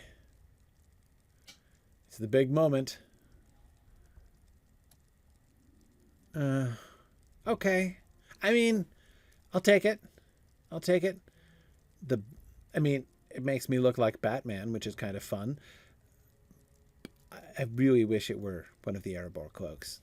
But, hey, how can I complain when I'm wearing a horned helmet? After all. Okay. Well, all right, so now I think I've got the full Thranduil's attributes set now, don't I? And I admit it's been some time. Nope, pants. I'm still lacking pants. I don't have pants of Thranduil's attributes. Not that you can see them. But, you know, for the sake of completionism, those are still Last Alliance pants. But this is the closest I've come to a complete set of anything in a long, long time. What's this? Grant the lecture emote. Oh, well. I obviously need that. Okay. And I want to equip this too in a serious way. Okay. What's this?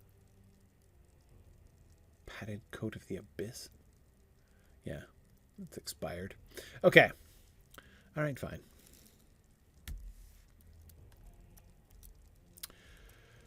Okay, so I'm not to the Restless Dwarves yet, and I'm not to the Rumors yet. Still. I'm still resisting all vectors towards the Grey Mountains or the Iron Hills.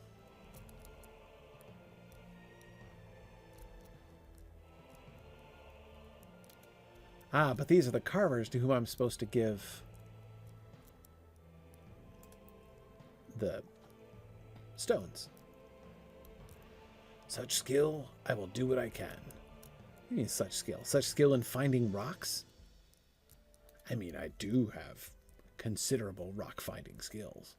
Don't get me wrong.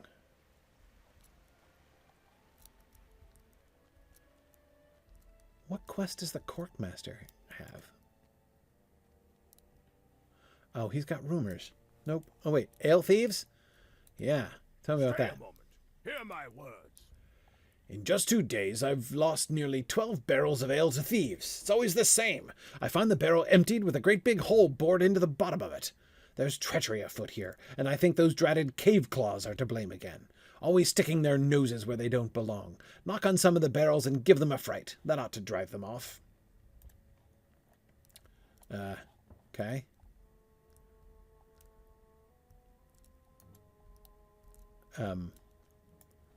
Not any of those barrels there, though, I suppose. Probably upstairs. No problem. Well, let's look around. Aha.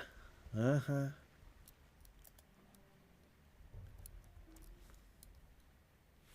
I'm knocking. A sudden crash and ale-soaked cave claw breaks out of one of the barrels. Like, is it actually, you know, is it actually drunk? Am I fighting inebriated cave claws?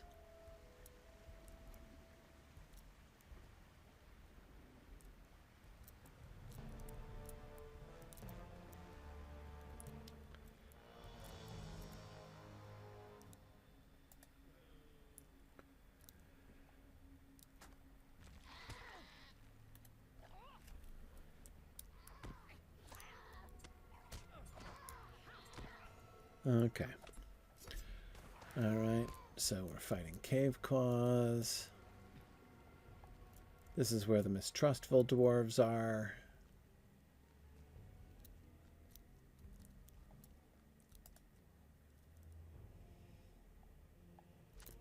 We're knocking. Up.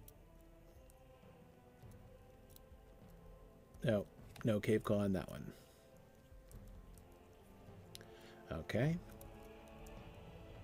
I'll go upstairs and then around and check the other side.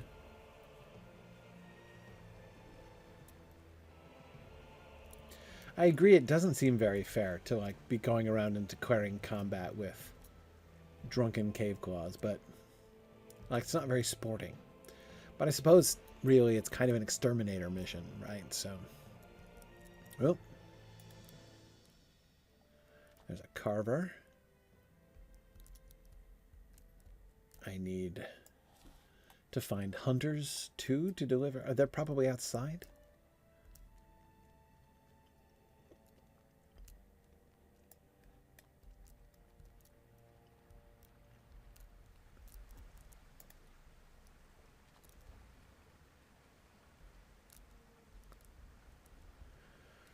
Okay, none of these freestanding. Yeah, it seems all to be in the racks here.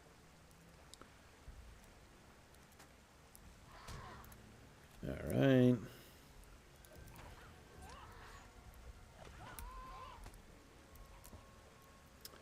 Simple enough.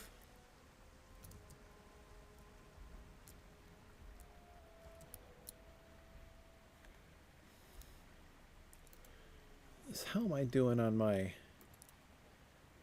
deed list here?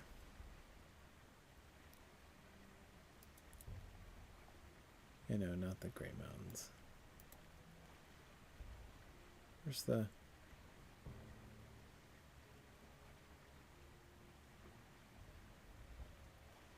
Road to Erebor. Rise of Isengard. Oh, I'm in the wrong place. Right, okay. How's my quest deed coming? Quests of Erebor. Oh, I still have lots. I'm only at 4 out of 15. Okay. New mail. From Thorin? Must begin by thanking you for the acts of friendship and heroism you have performed for the Lonely Mountain. Well, I just did some errands for Dees, mostly. Though the dust of war has settled, and flesh, metal, and stone are being mended as they may, all is not peaceful or quiet among my court.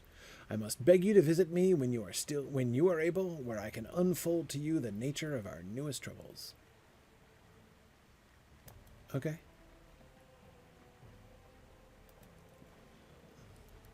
Yeah, I already have all of his quests, so I'm good. Okay.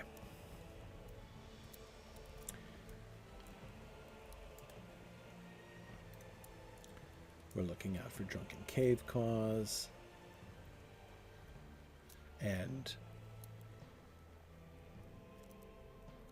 carvers. Okay. I think we're done over here.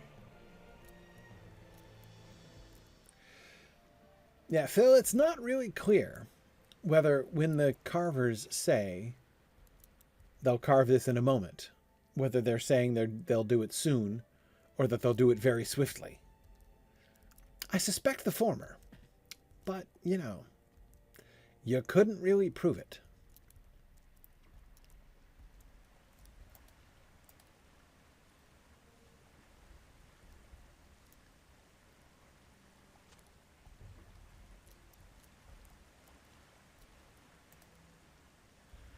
Okay, Stout-axes. I keep forgetting the name of them. Stout-axes, of course.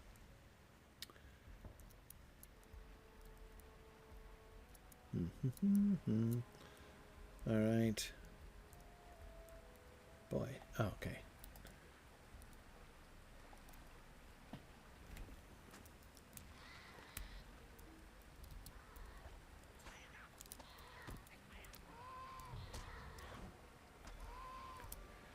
Okay. Another cave claw. So that's... Oh. Bomber has a quest for me to finish? Have you heard of the wounds Lord Nan took in the battle? He bears an agate eye now and a gold ear beside. They say he sits in the Yarnfast keep in the Iron Hills now, mired in despair. Oh, hang on, this is a rumor. Bomber has rumors for me. Not going to be drawn yet, Bomber. That is not where I am. One thing at a time. Yeah, how can I resist talking to, like, you know, one of the companions of Thorin Oakenshield when he's got a quest ring above his head? He's going to get me every single time.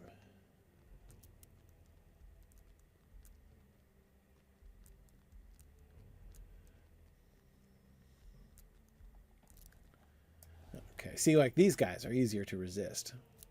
I know what they're up to.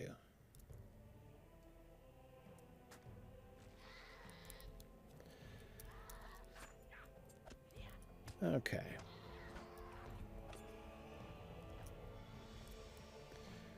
All right, only 2 more cave claws. And only... how many more? 2 more carvers. There's one.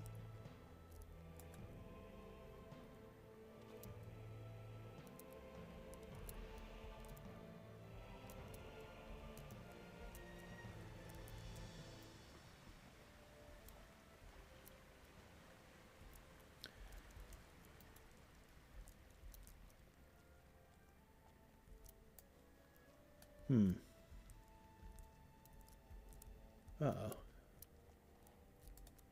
It's my last barrel rack, but I still need 2.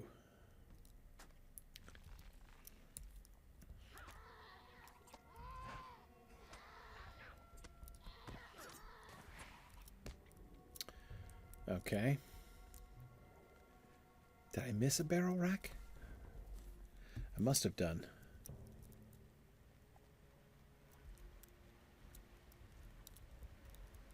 Let me just check this wall to make sure I didn't overlook one.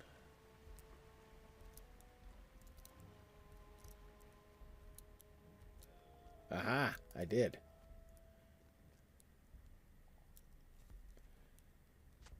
Oh no.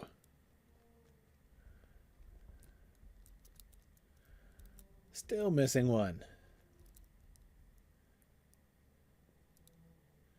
Oh, no, I'm not. I see, it wasn't cave, it was just L things to tap on. Fine. All right, and there's one more. Here he is. Rune Carver.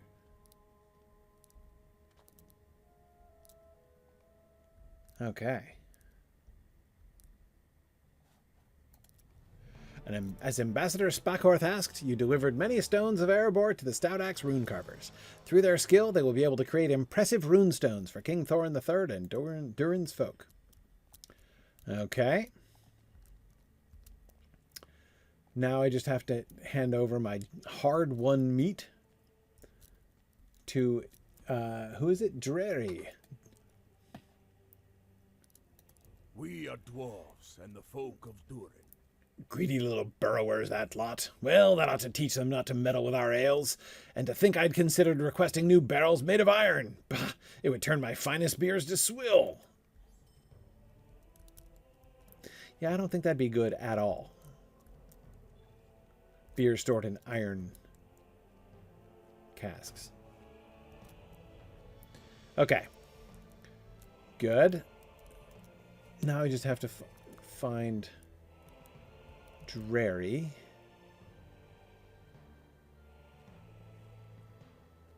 Is he by Spakorth?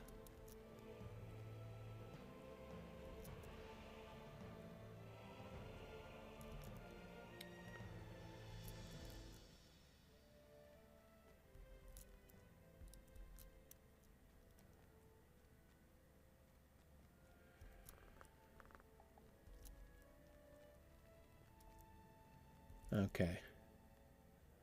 No, you're a rumor monger over there. Hang on, I think I missed Spakorth.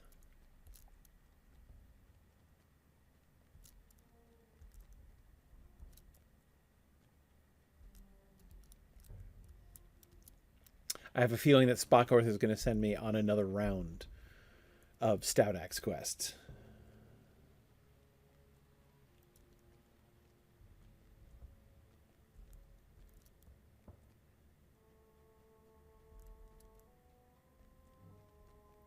Spakorth is down here, yeah? Yeah. I thought Drary might be down here. What a bountiful hunt! Well, thank you. No, it was really no trouble at all. Okay. It is difficult to believe how swiftly our fortunes have changed, Gryfflet. It was not so long ago that we toiled endlessly for Mordor, for nothing. If only King Greytooth had known what awaited us. Alas, the past is set in stone. We must leave it behind to look to a new age. Gryfflet, I am glad you and Gimli are here with us. It has been a bit overwhelming. We will continue to aid Durin's folk in their efforts to rebuild Erebor and heal the land surrounding it. But I would like to speak to the king under the mountain. I am grateful for the aid that you and Gimli have provided my folk, but I wish to express my thanks to a king who is worthy of his title. Will you meet me before his throne? Sure.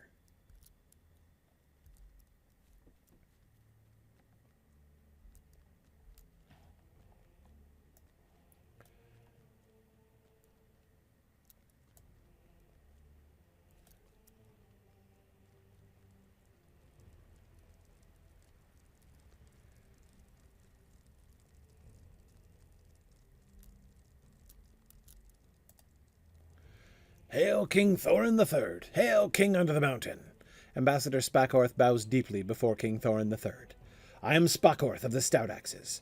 Once I was counselor to Vakmun Greytooth, the former king of my folk, but his madness and greed led him from reason to ruin. We are a people without a leader, and though I now speak for my folk, I do not desire to lead them. I ask that of you, King Thorin.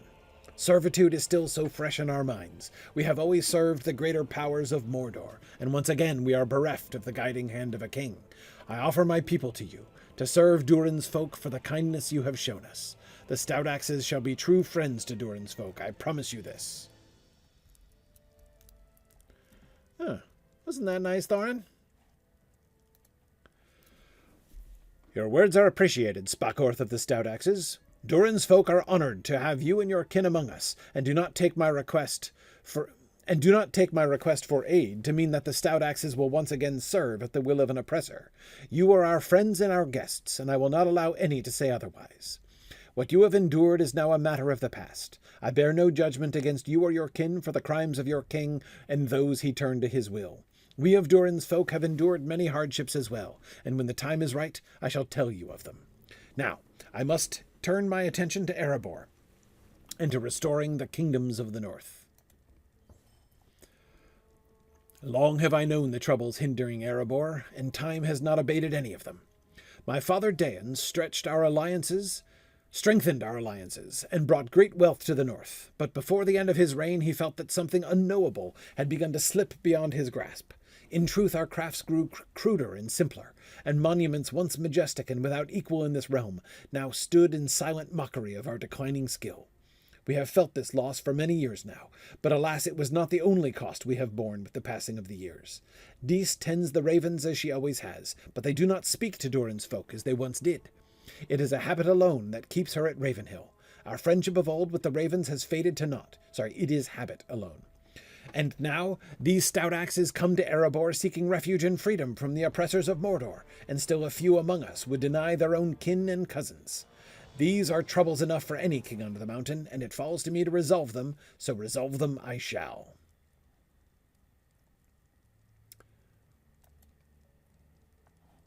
Okay. Forging trust, huh? I have thought much on Ambassador Spakorth's words. These Stout-axes have fled oppression and devastation, and now I hear there are dwarves in Erebor who would sooner spit on them than welcome them as friends. This is not the way of Durin's folk. The Stout-axes are our kin, whether they believe it so or not, and they must be treated as such.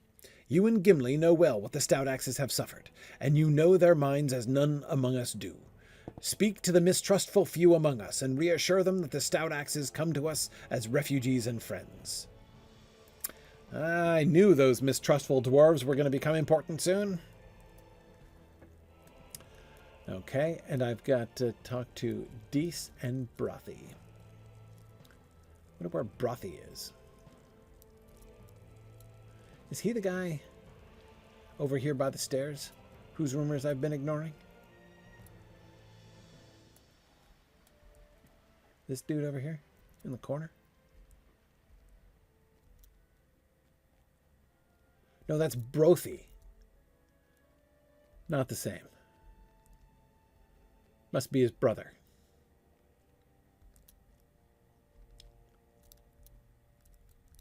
I didn't miss any mistrustful dwarves over here, did I?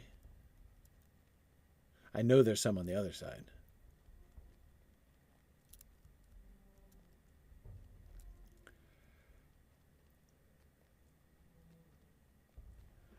Starting to run low on time.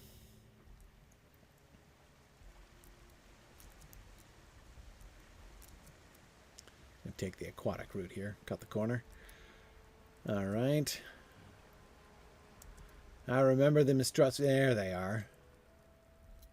Okay. Well, there's one. Yes? Oh. Yeah. I shall give these Stout-axes a chance, even if I think they're a bit thin-bearded. Okay. Okay, Baldy.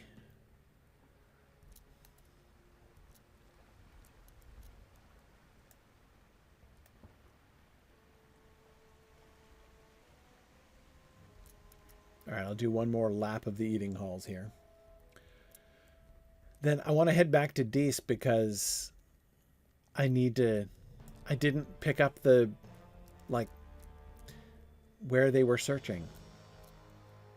There's a hobbit spot I didn't find over there. Not to mention, I think, a page. Didn't find a dusty page over there either. Where's Brothy? I see. Perhaps I'll have to hear more from them. Yeah, give him a chance.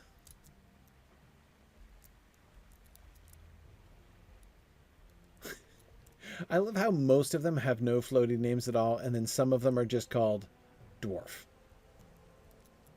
It's like, if you're going to put a floaty name Dwarf among some of them, why not put it above all? I don't get it.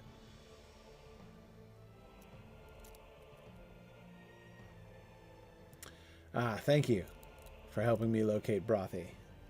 I would have gotten there eventually. Okay, I figured there'd be at least one mistrustful dwarf up here.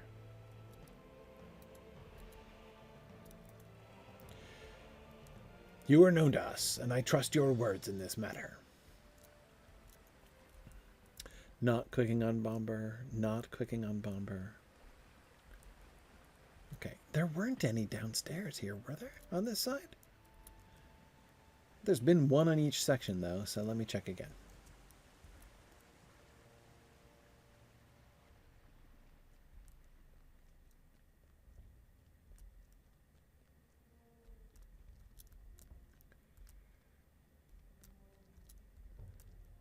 There's got to be one over here. There he is. He was hiding behind the beer.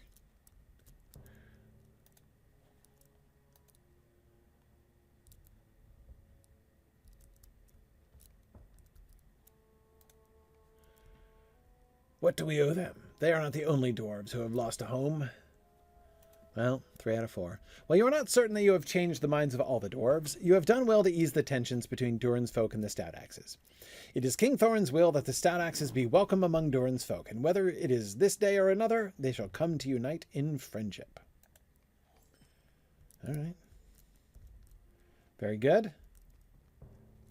I'm going to pick up Brothy's quest about old essays, which makes me think of my former time as a composition teacher. I've taught many sections of English 101 in my time, and therefore have seen many old essays. What's in my pending loot? I don't think there's anything in my pending loot. What's supposed to be there? Did I miss something in my pending loot? One of my very biggest Lotro pet peeves. There's Brothy. A glorious day! You have been sent by King Thorin? What does he wish of me? You explain King Thorin's desire to reclaim dwarf-make weaponry lost in the Battle of Dale, and his renewed interest in exploring new forging methods within Erebor. He didn't tell me any of this. Of course, of course. King Thorin and our smiths have spoken long on methods that might improve our crafting skill once more, but we have not yet attempted any such designs. It seems the time has come. As for the weapons lost on the fields of battle, I would ask that you seek them out. In the meantime, I shall speak to our smiths and make certain that the forges are prepared. Once you have gathered as many dwarf-made weapons as you can bear, deliver them to me. All right, and Long live Thorin Stonehelm! I have heard much of your skill in battle, but have you a keen eye? It is said that new veins of golden ore have revealed themselves in the aftermath of the battle. Ha! Perhaps we should be the slightest bit grateful to those Easterlings after all. Search rocky areas around Erebor and see what you can find. If you can uncover anything, deliver it to me, and I shall see that King Thorin knows well of your contributions to Durin's folk. Okay, 2 more outdoor quests. So I'm going to follow this quest line before I do the next section of the epic, which is the, what's his face? Alfie Gem Cutter stuff. Yes. I'll do these. See if I can finish up the Stout-axe, because this might be the last of the Stout-axe places.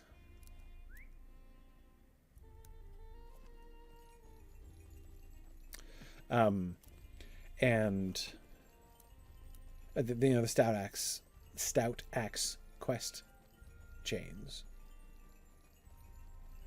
Then I'll be done with the quest chains that originate here in the back there in the throne room. And I love that the gates stand open. That's entirely appropriate. For at the gates the king awaits.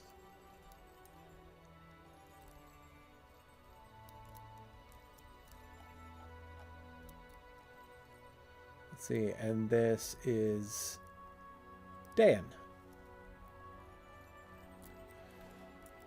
Thorin III has erected a statue of his dad.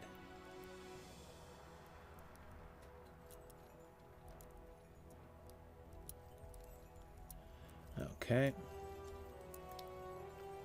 It's 3 o'clock now. Let me head back to Ravenhill. Let's war steed this. Druid's Fire, if you don't mind, I just want to see. I would like to get that last Hobbit story marker before I forget about it. And then next time I can resume with the rest of these quests, which are all in the landscape, and I'm not even going to pick up Deese's quest. I'll start with that next time, the Raven quest, which I'm excited about. I did visit that particular ruin, didn't I? Yes, I did. Turning around, turning around, turning around, slowly. Okay. There we go.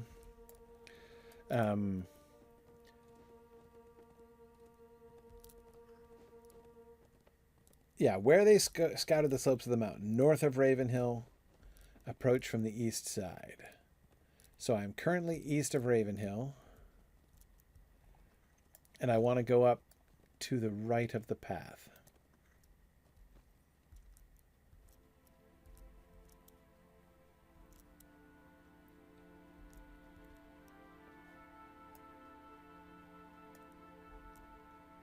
In theory, this shouldn't take long. As I said, I was hoping that the Thorin's tomb instance would bring me back here, which is where I started it, so that I could do this then. This trail looks promising. I better stealth up here.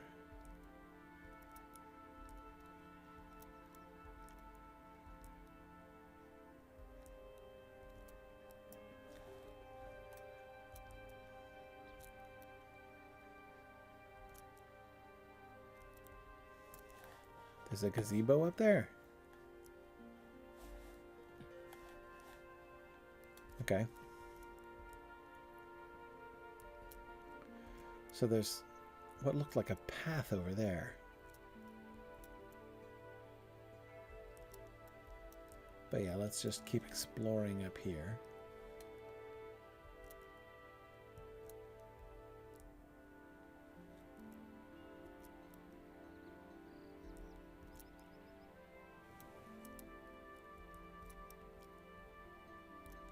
Sorry, I'm just kind of exploring the paths up here now, because this is taking me...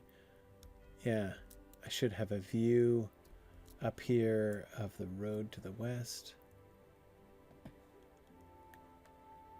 Uh-huh. Yes. There's the road to the Grey Mountains down there again. Just what I was expecting. Okay. All right. So it isn't here, so let me go back and look over towards Ravenhill, closer to Ravenhill. There seemed to be like 3 different ways I could go. This was one, so I wanted to be, you know, thorough.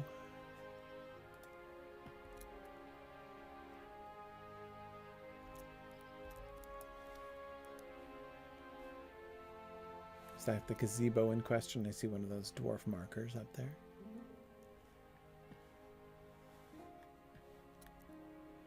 Okay. Let's see. Now, how do we get up there?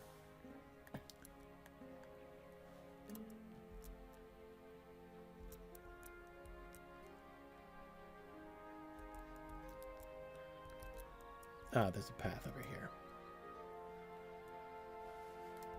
Right, this is a path. Kind of looks like a path.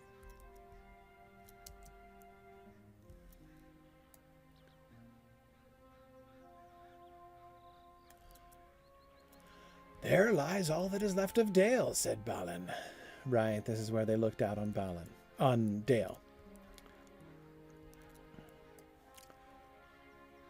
And saw the crows and such.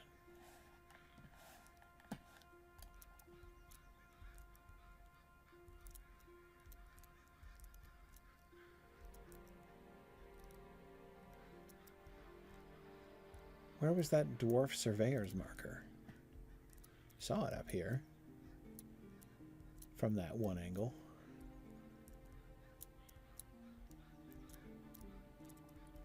Is there no way up onto the gazebo? That's a little odd. Who would build a gazebo with no access points? Really? There's actually no access point? I just assumed I was on the wrong side. Bizarre.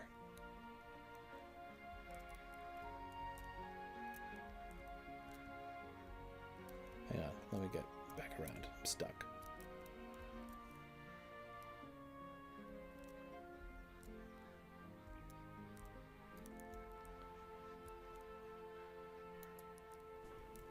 What is that? A bearskin rug and a rabbit?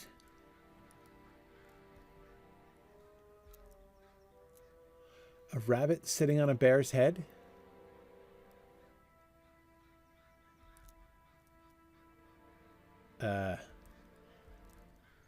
Oh, it's a killer rabbit?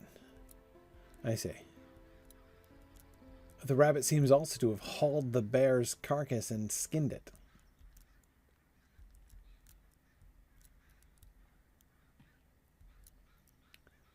Where's that Dwarven Surveyor's mark? Not that I'm collecting them, mind, but, like, it was right here.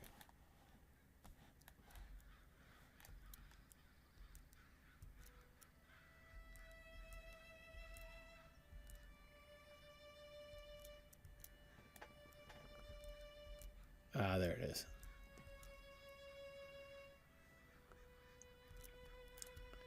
Okay.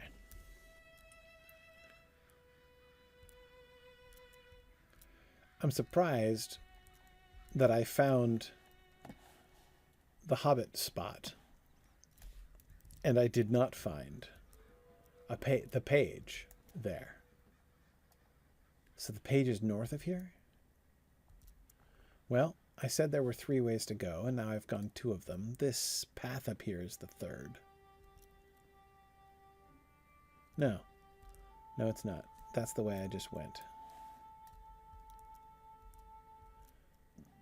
I think there was maybe I'm wrong, but let's see. It's at, what are my coordinates? So I need to go further north and a good deal further west. Why am I going east then? Okay.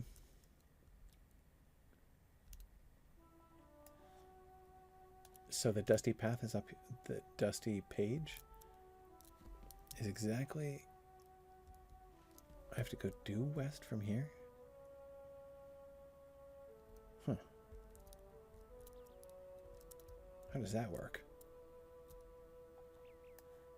Can I loop back down onto them? Why should I have to go, like, mountain climbing to find the page? Shouldn't the pages be in, like, narratively important spots?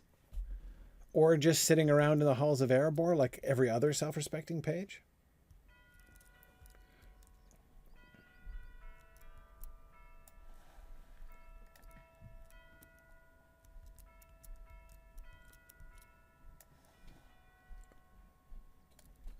Okay.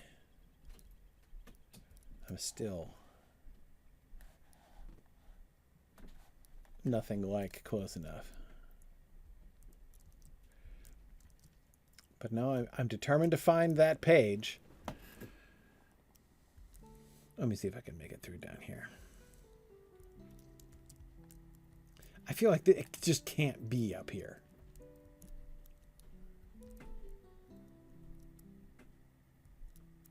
They would never hide a page up here. That's ridiculous. So, okay. But I'm almost at the right level of northness.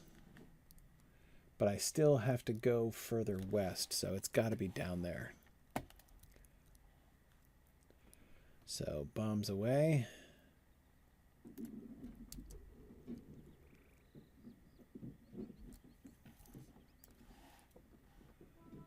Okay. West and a little north from here.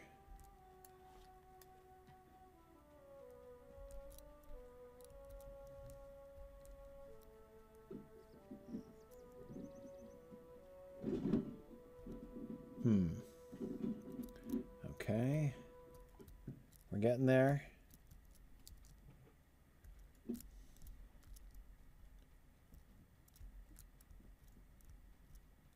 Sort of getting there. Still a little north. Aha! Behold!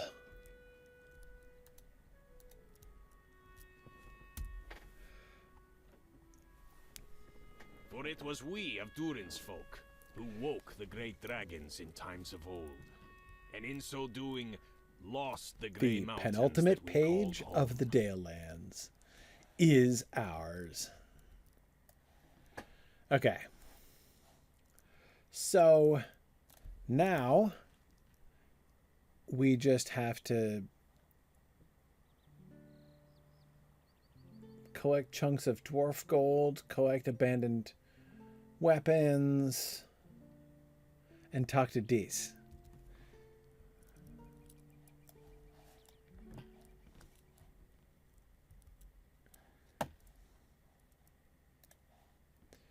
All right, let's get out of the mountains here.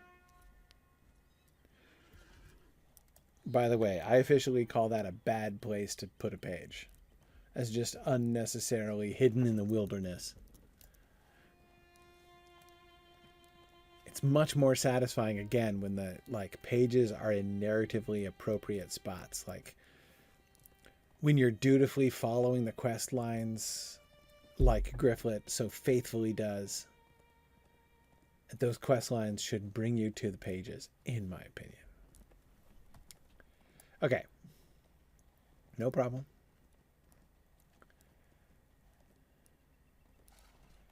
We're going to go back around and get up into Ravenhill and be ready to get the Raven quest from Dees next time. Here we are.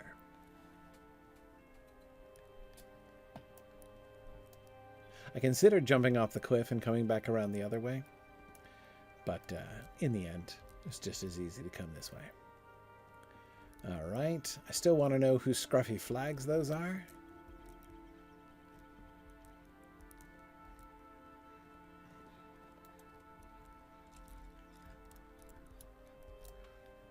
All right.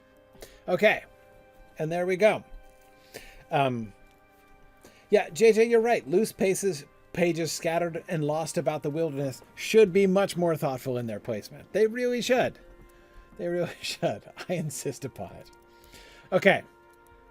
So, right, and the last one is at the Forest Gate, which is also the last. I'll be completing all kinds of things when I finally get to the Forest Gate, which I will do as soon as I finish these. So I'm still going to do what I planned, which is finish the Erebor quest, of which I still have a bunch. Right? Like I assume... Oh, look at that. I'm actually making pretty good progress. I've done 10 of 15. So I got 15 more Erebor quests to do, of which I already have 2, and I'm going to be getting 1 or 2 more from Dees. So I'm getting pretty close. And I will go to Althie Gemcutter. He's probably going to vector me towards the Iron Hills. Anyway, so I'll finish these up. Maybe next time I can finish Erebor. And then I'm going to go back through Mirkwood, finishing up my loose discovery, exploration, my loose ends of exploration through there, which will culminate at the Forest Gate, at which point, at the Forest Gate, we will be able to do the triple story time I have been looking forward to. But of course, we will do that last. We'll do that at the end of all of the Dale Lands quests and stories. So that will be the last thing we do before we head off to the Iron Hills. And then we'll come back, of course, and then head to Ered Mithrim. So, we're getting there. We are making great progress here through the Dale Lands. And soon, the Iron Hills. Which should be fun. And it seems like it should be shorter. Because the area is so much smaller than this one. But all right, off we go. Yeah, I am missing some of the exploration deeds. Let's see. Ruins of the North. I am still missing 4 of them. Thom Eildir, it looks like. I think that one must be in Mirkwood. Garthness. Bendburn, and What is that? Groot Gate? Those seem to be the 4 that I'm missing. But okay. So yeah, that I would kind of like to finish that one. Obviously, I insist on finishing this one. That's the one we're going to finish up with when I complete the quests. Except, wait, what are the quests to restore the 3 kingdoms? I still don't get that. So there might be a whole new set of quests that I get in this area after I complete the quest of Erebor? Anyway, we'll see. We'll figure it out. We'll figure it out. Errands Gowan, this is on, I just need the Forest Gate for... So yeah, we're getting there. Yeah, I'm still a little bit mystified by the quests to restore the 3 kingdoms. But I suppose we'll learn about that soon. All right. Thank you, everybody, for joining me today. I should be back again next week. 3 weeks in a row. It's so exciting. Thanks very much for joining me. Stay tuned for Druid's Fire, and I will see you guys next week. Bye now.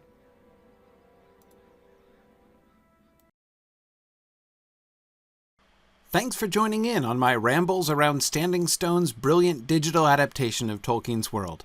If you enjoy these adventures, please consider supporting this and other entertaining educational programming by donating at signumuniversity.org/fund.